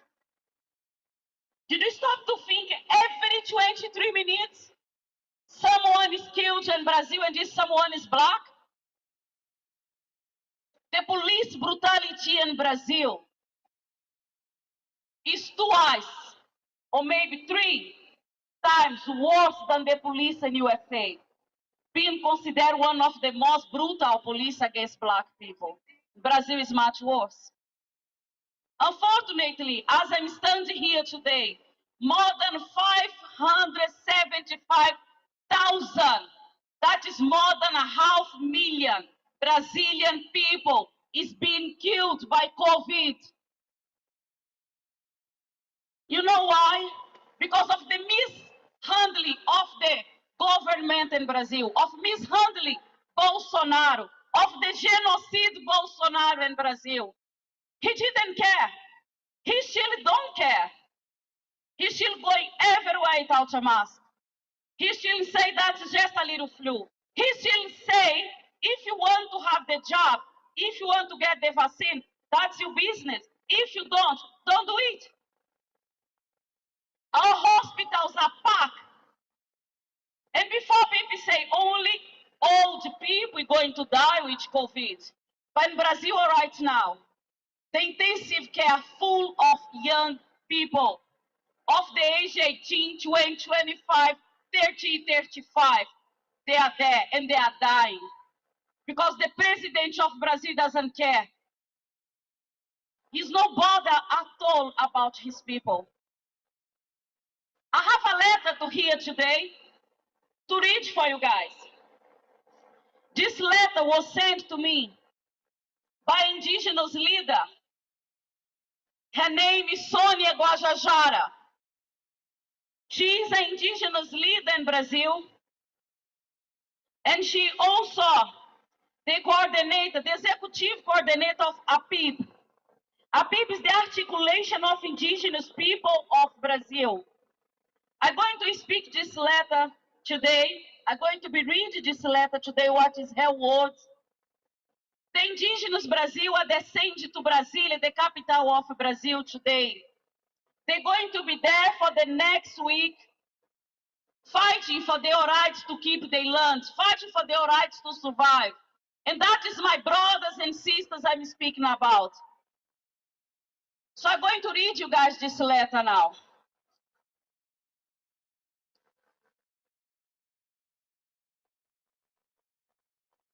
I come from the Brazilian Amazon, this rich and beautiful place, known as the lung of the world. And that now lives under threat from the Bolsonaro government. I am writing to the British community to connect our struggles and our collective thoughts in defense of Mother Earth, waters and forests. The struggle for Mother Earth is the mother of all struggles. How to restore the heart of humanity for this? How to change not only the system, but the attitude of people? How to recover the morals and ethics in the world to understand that the economy is not all about money? In Brazil, we are harshly persecuted by a government that wants to commodify life and destroy our diversity. Bolsonaro is only committed to protect his business and not the people. He releases poisons every day for food, authorizes mineral exploration em our territórios, licenses área for our territórios, license áreas for agricultural expansion, for monocultures, support deforestation, which dries up our rivers, our source of water. It dries up streams and creeks. He authorizes the killing of people with the release of weapons. People are sleepwalking. They can't wake up to the climate emergency. People are sleepwalking. They can't wake up to the climate emergency. Our people are dying. Our people are dying. We don't have much time to react. The Amazon is on fire. It is urgent to mobilize to defend it. We need to erase the greed and perversity of this genocide president. And the message I leave here is how to restore Mother Earth within us.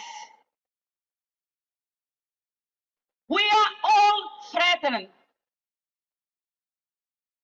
Therefore, it is everybody's responsibility. We have no plan B. There is no plan B. We cannot stop fighting because our rights are what we take away when we have no more choice. Because our rights are what we take away when we have no more choice. Demarcation now! Demarcation now! Demarcation now! Demarcation now! That is from Sonia Guajajara, coordinator of APIB, Articulation of Indigenous People of Brazil. She's the leader of one of the largest community of indigenous called Guajajara people in Brazil. And then they ask, they are crying, they are begging for help. And I told her, Sonia, I will speak up on Saturday, as she asked me to. And I will read this letter you sent to me. So these people know our struggles. So these people know you fight. So these people know my brothers and sisters, indigenous, the original people of Brazil are dying, are being killed. In 2014, Brazil was removed from the hunger world map by UN. And this happened because of the actual president we have, Bolsonaro. I just want to let you guys know a little bit more about what's going on in my country. Because I want when you guys go back home today to please preach about Brazil. to please follow Frente Preta UK on Instagram, on Twitter, Facebook, to know better about what's going on in Brazil. You are speaking loud and clear for everyone to know what's going on in Brazil. People heard so much about other things in Brazil, but they don't heard about Black people being killed. They don't heard about the indigenous people being killed. And I want today to bring awareness to all of you to know the struggles going on there in our country. Today, 90 million people are going hungry every single day in Brazil. I'm talking about 90 million people. Brazil is right back on the hunger map for UN. Was out in 2014, but since Bolsonaro, the actual extremist, white supremacist president, took power, this is happening with our people, with my people. Only 20% of the Brazilian population has been full vaccinated. Now for you guys to know, Brazil has more than 220 million people. So if I say to you only 20% is being vaccinated, that is a very, very low number. Around 79% of the people killed by police brutality in Brazil are Black and young. 3 months ago, the police in Brazil invaded a community called Jacarezinho and killed 28 Black men. The majority of them was unarmed. The majority of them was students, was hard work, was father, son, brother of someone. And those facts is just for you guys to know what's going on in Brazil. And that's why I'm fighting for Kill the Bill. Because I don't want here, the place I choose to be my second home, happen the same thing that happened in Brazil. I don't want this bill to pass because you'll turn the police here like the police is in Brazil. Give them the authority, the liberty to come and kill us. And I don't want this to happen. So I'm asking you guys, let's fight harder for kill this bill. Kill the bill! Stop Bolsonaro! Thank you very much.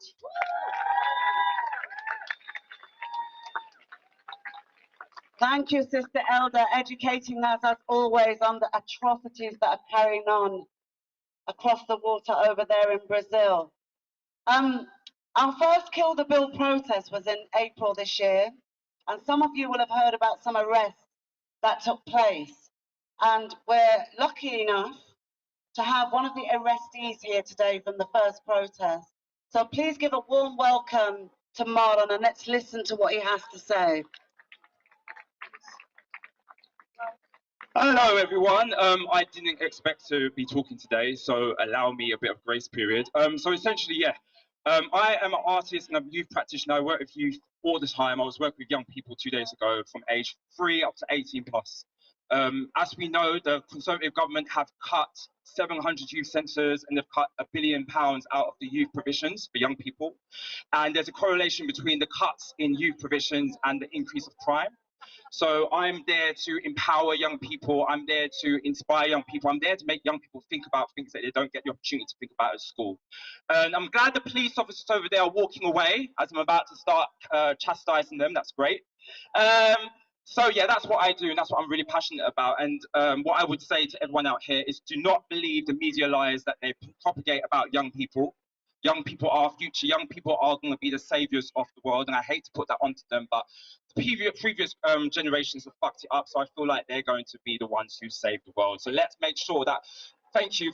Let's make sure that any young people that we encounter, we try and help them in any way, shape, or form. Let's plant those seeds of confidence. Let's plant those seeds of education. Let's plant those seeds of empowerment. We've got to look after these young people because the fucking government aren't looking after them. They want to just chuck them in prison, right? So that's the first one I want to say. So back to the story. So yes, in April, I went to the Kill the Bill march. And I went partly because of what happened to Sarah Everard. She was fucking raped, kidnapped, and murdered by the fucking pigs, weren't she? You lot covered up for that man, that individual who raped and murdered her. We all know you covered up for him because he was called a rapist by his colleagues. So they knew that he was misogynistic. There was a complaint made against him, against the police, against McDonald's, where he flashed in McDonald's. Yet the police, who are meant to serve and protect us when we pay our taxpayers' money to them, they covered up for him. They covered up for a rapist. So yes, the police officers are racist, but they're also misogynistic as well. So we've got to remember that as well. It's really important. So I went out for solidarity for her and for black people and Gypsy Roma traveller people because I was disgusted by this bill. We started marching down the road and we got kettled. So it was about 30 of us who got kettled. And I believe I was probably one of the oldest people there. There was like 17, 18, 19-year-old children who were kettled there. Some of them weren't even at a protest. 2 girls who I had to look after, 2 black girls, literally came from Oxford University that day on a day trip out, and they got stuck in the kettle. I was horrified by the way the police officers were treated the people. Forget me, because I put on my youth practitioner hat and I was like, forget me, I'm all right, man. Let's worry about these young people. We were kettled for about 4 hours. The girls obviously couldn't go to the toilet. The female police officers laughed at these 19-year-old children who were begging to go to the toilet. They laughed in their face. Some of the girls collapsed. They passed out from exhaustion or stress. I don't know what it was. One of the girls that I was looking after went up to the police officer and said, "This is disgusting. I don't understand why you lot are treating us like this. We weren't at the protest, and even if we were, why are you taking away our liberty?" And he said to her, "When you leave, watch your back because something bad is going to happen to you." This was a week after the Sarah Everard incident happened. A week. She's a 19-year-old black girl threatened by the police officer. I had to take her to one side and calm her down, give her some breathing exercise. She was shaking. She kept saying, "I'm scared, Marlon. Something's going to happen to me. Something's going to happen to me." And he stood there and he was laughing at her. The police are corrupt. I said to the police officer, they always say there's some bad apples. Actually, I think there might be some good apples, and you might be surprised I'm about to say this. I think there are some good apples. However, the whole police institution is a rotten tree and it needs to be cut down immediately. Chop that rotten tree down. And I said that to the police officer. I said that to his face. He would not listen to me. They do not know how to communicate with people. I said to them, how do you feel? How do you think it feels for a 19-year-old black person walking down the street or even younger? Yeah? And you come over and you take away their voice. They have no voice in school. They have no voice at home. They have no voice when they're interacting with the police. You dehumanize them. You take away their voice. You tried to take away my voice, and I am a grown man. So how do you think a 14-year-old black boy who gets stopped and searched and sexually assaulted because allegedly he might be carrying weed, how do you think he feels? Exactly. Yes. The police are corrupt and we must continue to fight them. Yeah? We must pass these stories and information onto our colleagues, onto our families, onto our friends, because the mainstream media has failed us time and time and time again because they are in bed with the Conservative government. They are in bed with the Tories. They're in bed with Boris Johnson. There is a gateway that goes from you work from the BBC to when you work for the government. Yeah, Allegra Stratton, I forget her name if I said her name wrong, she used to work for Newsnight, now she's working for Boris Johnson. That should not be allowed. How can you work from a mainstream media that we all pay for and then go and jump into bed with the Conservatives? That should not be allowed. This country is very good at pointing fingers at corruption in Africa and Asia. Number one, where do you think they learn their corruption techniques from? They learn it from imperialism and colonization. So how dare you point your finger at Africa and Asia when you're doing exactly the same thing? The corruption that has been revealed during this pandemic.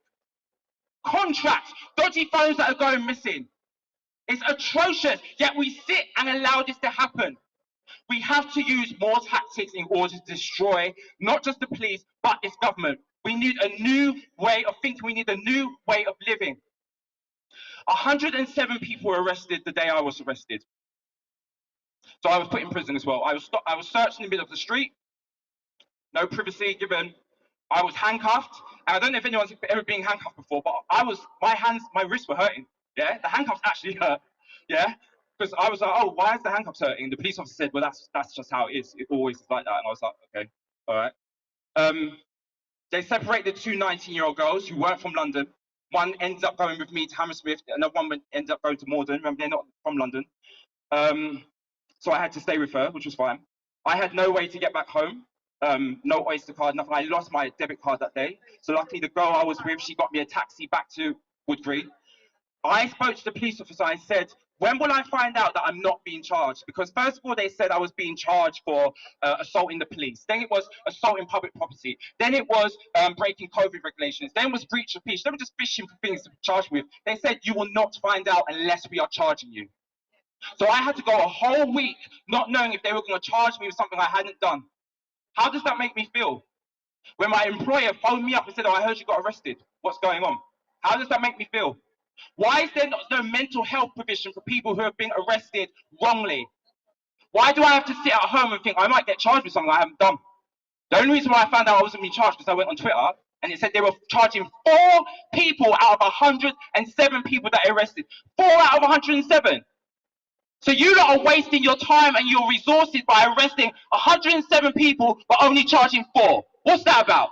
Huh? Here's another stat. In the first 3 months of the lockdown, 80,000 black males between the age of 15 to 25 were stopped and searched. 80% of them were let go with no charge. 80,000 black males between 15 and 25 stopped and searched. 80% of them let go with no further charge, no further action. The police are racist. The police spiff their money up the wall. The police are corrupt. The police are sexist. And yes, I'm directing this to you too. And you over there, because I know you're listening. Yes, this is to you. You not try to take on my voice. Fuck that. No man on this earth, or woman, or non-binary person will ever take my fucking voice. Never gonna happen. Do you know my ancestors? My ancestors. I walk on the, I stand on the shoulders of giants. You don't really think you can take my voice away after what my ancestors been through. So I'm going to probably let this know. It's taking a long time, but on Monday I have a meeting with solicitors who have taken on my case, and they're going to help me pursue action against this corrupt police force. Because I am not going to allow them to take away my liberty or the liberty of younger people than me. So I'm going to take it all the way to the court. I'm going to be on media. I don't know what's going to happen, but guess what? I'm going to humiliate the police force the way they try to humiliate me. Yes, I'm coming after you, and you. And if you want to call it a threat, call that a threat. Because I'm coming after you all. Yeah? Yeah? Right, so I'm going to wrap it up. So I don't want to speak too long. What I will say this, yeah? White people, I'm coming after you as well. Because, let me tell you something, yeah? I respect white people who have come out for this Kill the Bill protest, but what are you doing when you get home? What are you doing at your workplaces? What are you doing with your granddad or granddad who accidentally said something racist? What are you doing with your best friend who has a fetish for black dick? What are you white people doing? Huh? I'm calling it out. I'm calling it out because I've had some issues with some white gatekeepers last week. Yeah? What are you white people doing when you're not protesting? You see, you lot can protest for like 2 hours a day. Yeah, against Black Lives Matter and all that. But I've got to be black 24 hours a day. I don't get to go home and take off this mask. You don't get to go home and live in your middle class houses and don't worry about racism. White people, if you really are, I don't use the word ally. White people, if you really want to be anti-racist, prove your anti-racism 24/7 a day. When you go into work, if there's no black people, ask your manager, why is there no black people or Asian people here? If there are black people there in the meeting, why is the black person never allowed to speak? And elevate their voice. Say, this black person over there next going to speak. I want to hear what this black person's got to say. Yeah? Confront your internal racism that you all have. Yeah? I am an angry black man and I'm proud of it. And no white person is ever going to make me feel bad about calling out racism. Same way any woman can call out any misogynist I might have, because I might have misogynist tendencies in myself. I will listen to that woman. I will listen to that woman. So take on board what black people are saying. Don't lead the conversation. You can be part of the conversation, but you can never lead the conversation. So make sure you're listening to the black people around you. Yeah? One last stat, I've got to leave. Yeah? One last stat, I love a stat. Yeah? Between the years of 2017 to 2018, 500 primary school children were excluded from England schools for racism. 500 children under the age of 11 were excluded for racism in England alone, not Wales, Scotland, Northern Ireland, just England, 500. So therefore, yes, there's a failure in the education system, we're all aware of that, but education starts at home. So if you've got any children, or if you have any nephews or nieces or whatever, educate them. Don't just show them black people came from slavery, because we were around way before that. Yeah? Educate those children so they don't end up being the Tommy Robinsons or the Katie Hopkins who are making thousands of pounds a year from being racist. Yeah? The power is in your hand. Black people, Asian people, the power is in your hand. Do not allow white people to dilute your voice. White people, the power is in your hands. Listen to black people. Be anti-racist 24 hours a day. And I am out. Thank you very much.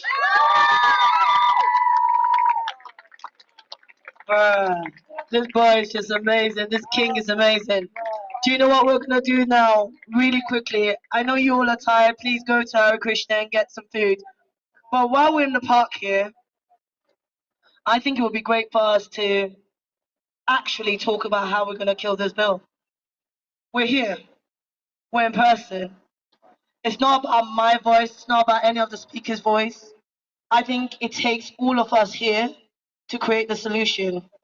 So maybe if you just go into little groups, meet someone new, and maybe a groups of 10, get some food, have a little dialogue, we'll play some music while you guys are doing that, and discuss just one topic. What does killing the bill mean to you? What does killing the bill mean to you? And when you have these conversations, make sure you give space to each person to talk. Make sure you listen to each other's voices, because the people voices united can never be defeated. And then we'll spend some time doing that. Once we finish, maybe we'll give it like 30 minutes so we can just rest a little bit. And then eat some food. And if someone is brave enough from their group, this is your mind too. Okay? We want to hear your voice from your groups on what you think it would take for us to kill this bill. And I think we need to start having more conversations like this.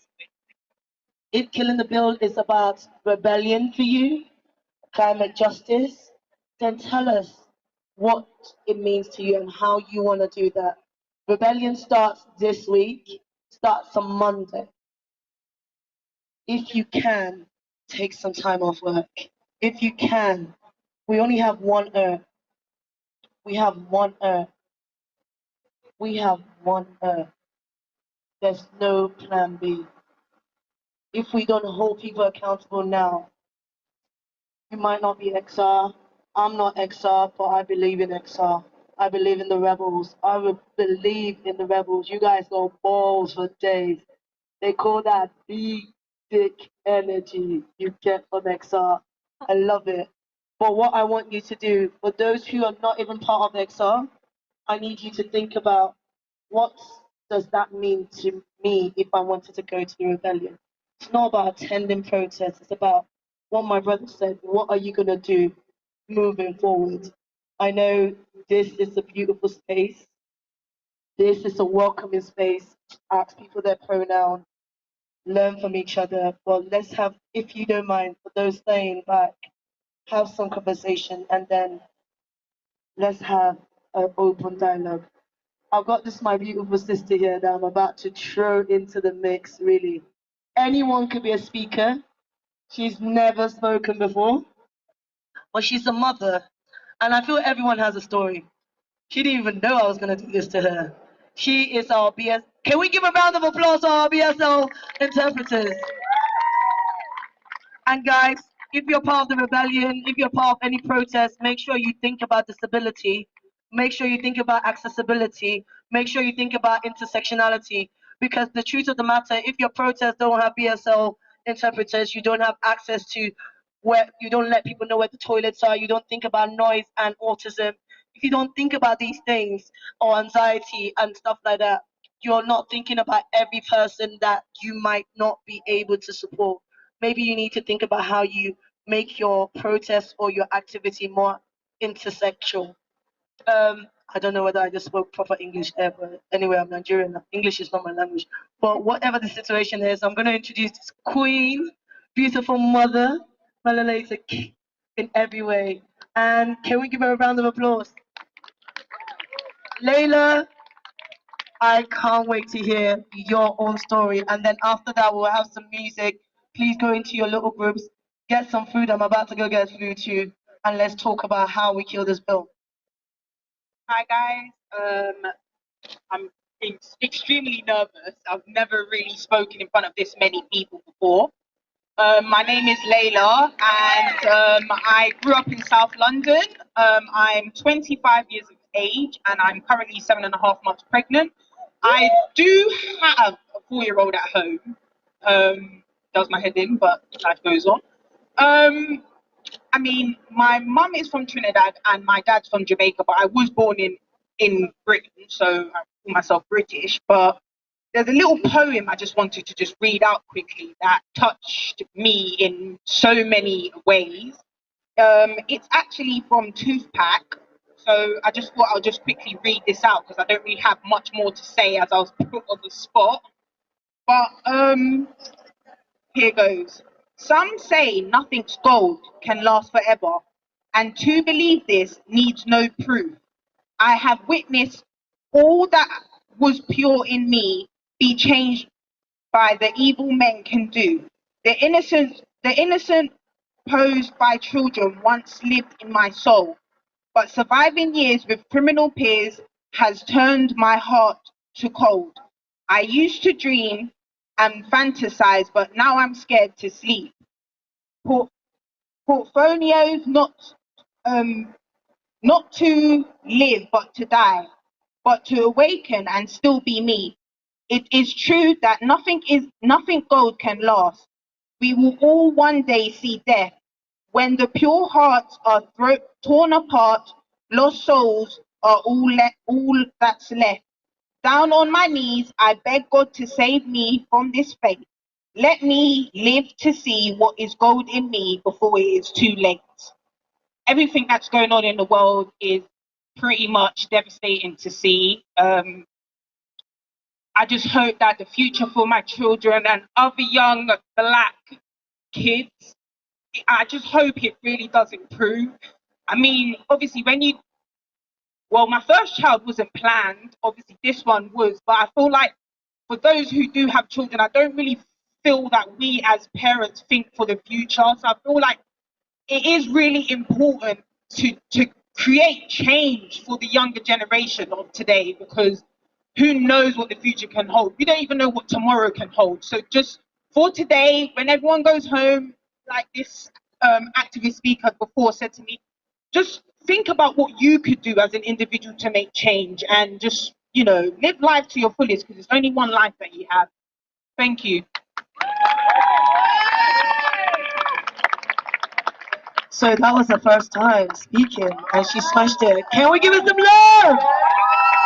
Okay, we're gonna cut it down to like 10 minutes. You guys talking to your friends. Food, apparently food done, you know, I'm sorry. There's no food, sorry. I know I promised food. You guys have eaten all the food, so there's no food left. But what I would like is that if you do still want to stay and talk to each other, there'll be some music, and try and just figure out what you want to do to kill the bill. Is that okay? What temperature check? What do people feel? Yeah, 10 minutes?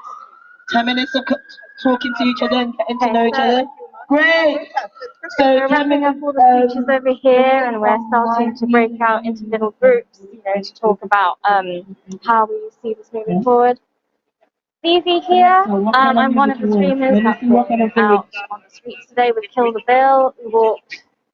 I joined in at Trafalgar Square, you know, walked past. You can do that, definitely.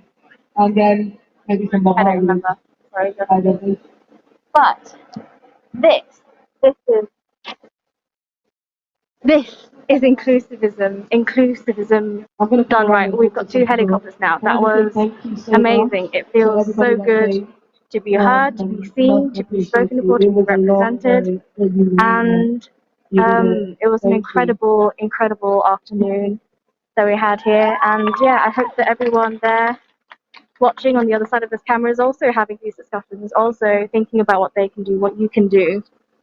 And one of the things you can do definitely is to come on Monday, 23rd, in Trafalgar Square. Okay, let's hand over to the Zoom room. Bye everyone. Thanks for watching the stream.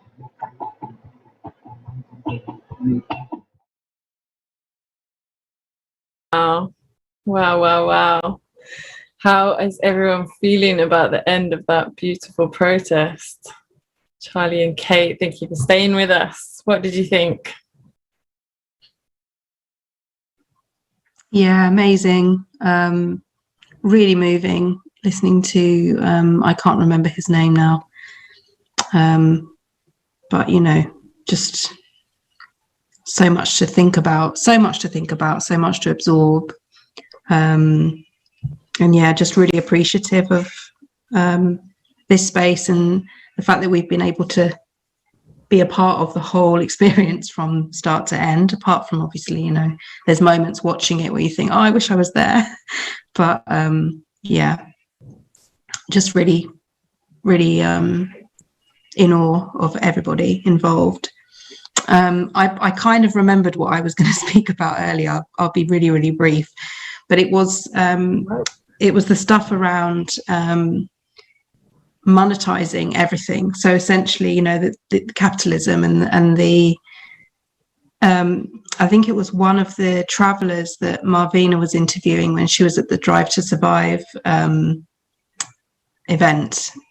She was speaking to a traveler in a tent, and the traveler was saying, you know, we're born onto this earth, and then as soon as we're born, we have to, you know, everything is monetized, so we don't even get shelter, we have to pay for our water, we have to, like, you know, all the most basic human needs are monetized and capitalized on. And you know, we talk about stuff like this bill, but it all stems from this one thing, and we've come back to this over and over again about, you know, everything being about money. And ultimately, if that's what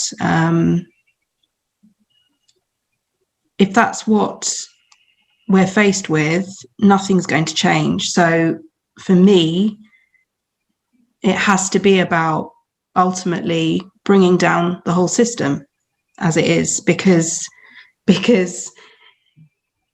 you know, we can kind of fix things here and there, but it's not going to change for people in the future. We might fix things for now for us, but long term, we have to, like, really look at how we can change the system. You know, we're dealing with a parliamentary system that's completely corrupt and it's failing us. You know, I became involved in politics really through Jeremy Corbyn, and that movement really spoke to me. And now, you know, even within, you know, a year and a bit of that election and him not being the leader anymore, the party is completely falling apart. And so I'm just, like, so much more aware now that politics has become this movement on the streets even more than ever, and we have to use all of the resources we have. We have so many resources, we have so many talented people and amazing opportunities to share ideas and resources and make change happen. And I think it was Marvina that somebody said about, a lot of people say, oh, I don't do politics. But the reality is that, you know, every day we're doing politics. And I think it was somebody from Kill the Bill Manchester on the launch thing last night was saying, you know, if you go to the shop to buy water, or if you, like, pay any kind of bill, or, you know, you have a roof over your head, you're doing politics. Because and there's a difference, I think, between politics with a capital P, parliamentary politics and small p politics. And I think small p politics is how we can bring people in, by having those conversations and politicizing, everyday issues. And I'm not sure how to do that, but I think if we have more conversations and more spaces like this where we can just talk, I think that's where change will really, really happen. And by listening as well. Listening is so important. I wrote notes because I'd forgotten, but I think that's everything I was covering. Stuff about the police. Yeah, I'm not going to talk about it because it's already been covered. Yeah, that's my last bit of input. But it's been so lovely talking to you guys, and thanks for having me. I feel a bit like an intruder, but yeah, it's been really great. Gosh, thank you so much. That was such a peaceful and wise and thoughtful way to come to the nearly end of our beautiful live stream today. You really zened me out. Thank you. Kate, would you like to share your thoughts on the march? I think a lot of mine mirrors what Charlie's just said. I think it was Marlon, wasn't it, that did the speech at the end, and my hair was just standing on end. It was just beautiful what he said, and he's so right. We do need to listen to each other, and we do need to make sure that the platform is accessible for everybody, especially for the individuals whose voices are that tend to be pushed away or try to be silenced the most. With regards to the capitalist side of things, is definitely something that I've found myself looking into more. Perfectionism has come a lot from that as well, and we notice that in our social platforms, especially with young people. It's heartbreaking when you see what they will do to try and fit into this ideal that's been created. And a lot of this has come from capitalism. There has been this set out expectation for you to have the certain type of house, the car, the job. There's no individuality. It's you have to fit this checkbox list of things to be a successful person, to be somebody of worth, to be somebody that, is liked by everybody else.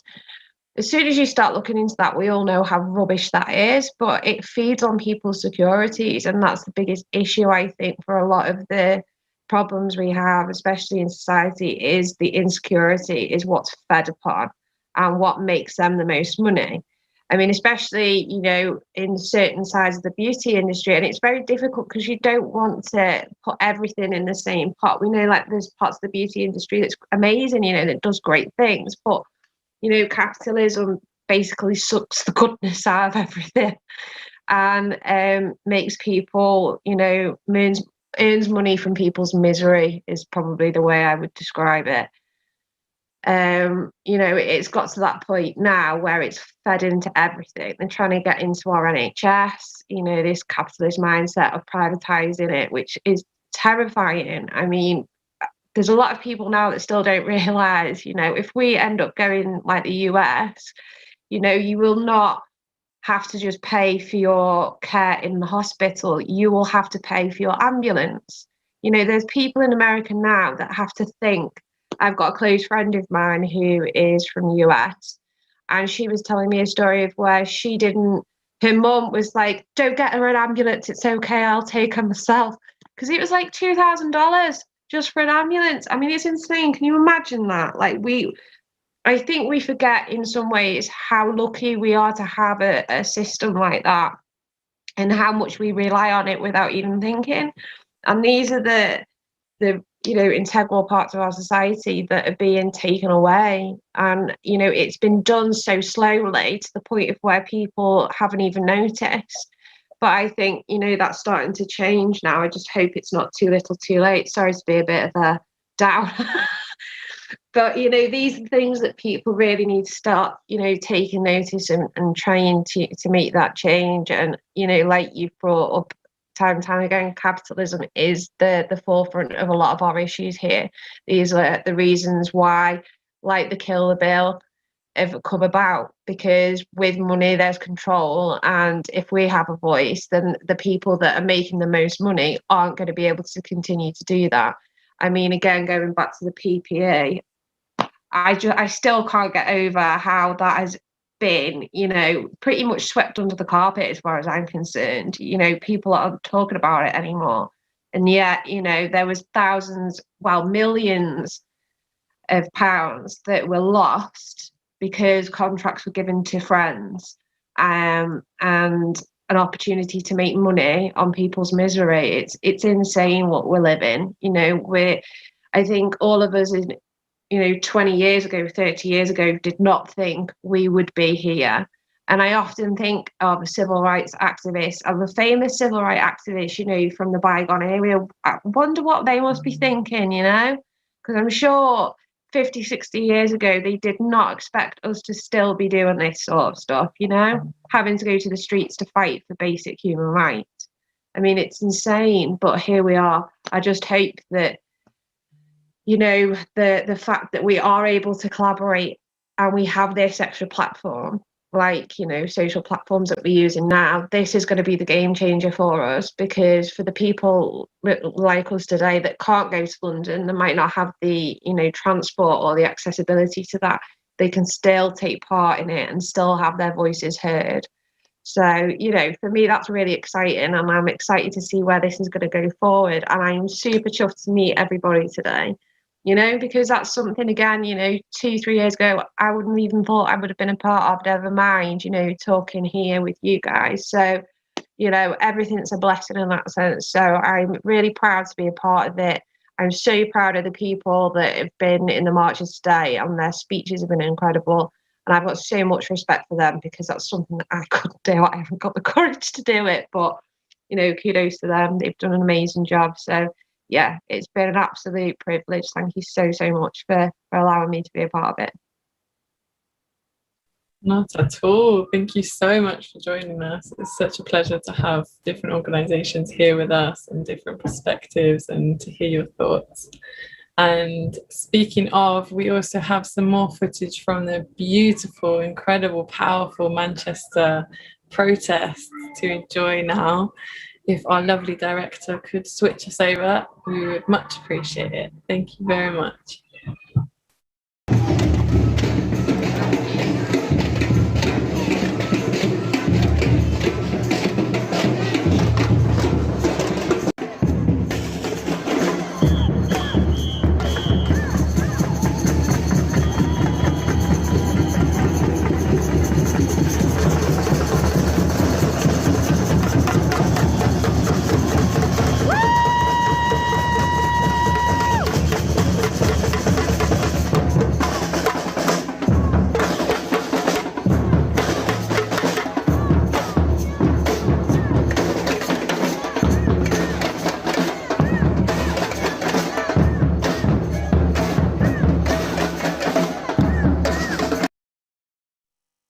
Oh, that energy. There has been some technical connection issues that have meant we couldn't live stream from these other locations all today, but we will be sure to put as much of it as we can on Instagram, on the Facebook and Twitter of Kill the Bill Official. I'd also like to remind everyone that it's able to, that there is a crowdfunder on our bio link as well. If people want to contribute to the movement, it's going to carry on. There's loads of things that need to be covered, whether that is healthcare for single moms who are working their whole lives, spending every minute of their days and nights working on these campaigns, sacrificing so much. There is support for banners from Brighton to Leeds to Manchester. There's bus stops coming. There is all sorts of beautiful ways that people can still get involved. And just know that we're not stopping. It doesn't matter if this bill goes through. We're going to carry on, the same as the poll tax, the same as trans rights, the same as Black liberation. The fight doesn't stop. when our oppressors say it should. Never. Sexism was carried on despite us getting the vote, and we are carrying on fighting every single day that we are alive, and we will carry on fighting alongside each other and just hope that the coalition just keeps growing and our solidarity keeps on increasing with each other. I'd like to thank everyone who's been involved in making this happen. We're going to wrap up now. And yeah, if you're in London, head down to Victoria Tower Gardens, the People's Assembly and the anti-burnout, not picnic this time, but party and People's Assembly will be carrying on for a bit longer. Head down there if you want to. And thank you all so much. Thank you again to Reclaim These Streets and the More Collective. You've been amazing. Thank you to BLM UK, People's Assembly, XR, Drive to Survive, and everyone that has taken part in publicising this event and making all of our voices heard across the country, and the whole Kill the Bill Coalition, and Sisters Uncut, everybody. Amazing to work with you all. Thank you so much. Any final words, Queens? Kill the fucking bill. Fucking bill. Kill the fucking bill. And carry on being beautiful, everybody, because you're just, everybody that's taken part of this, I just think you're awesome. So well done. Yeah. Agreed. Lots of love, solidarity, and as Xar say, lots of rage.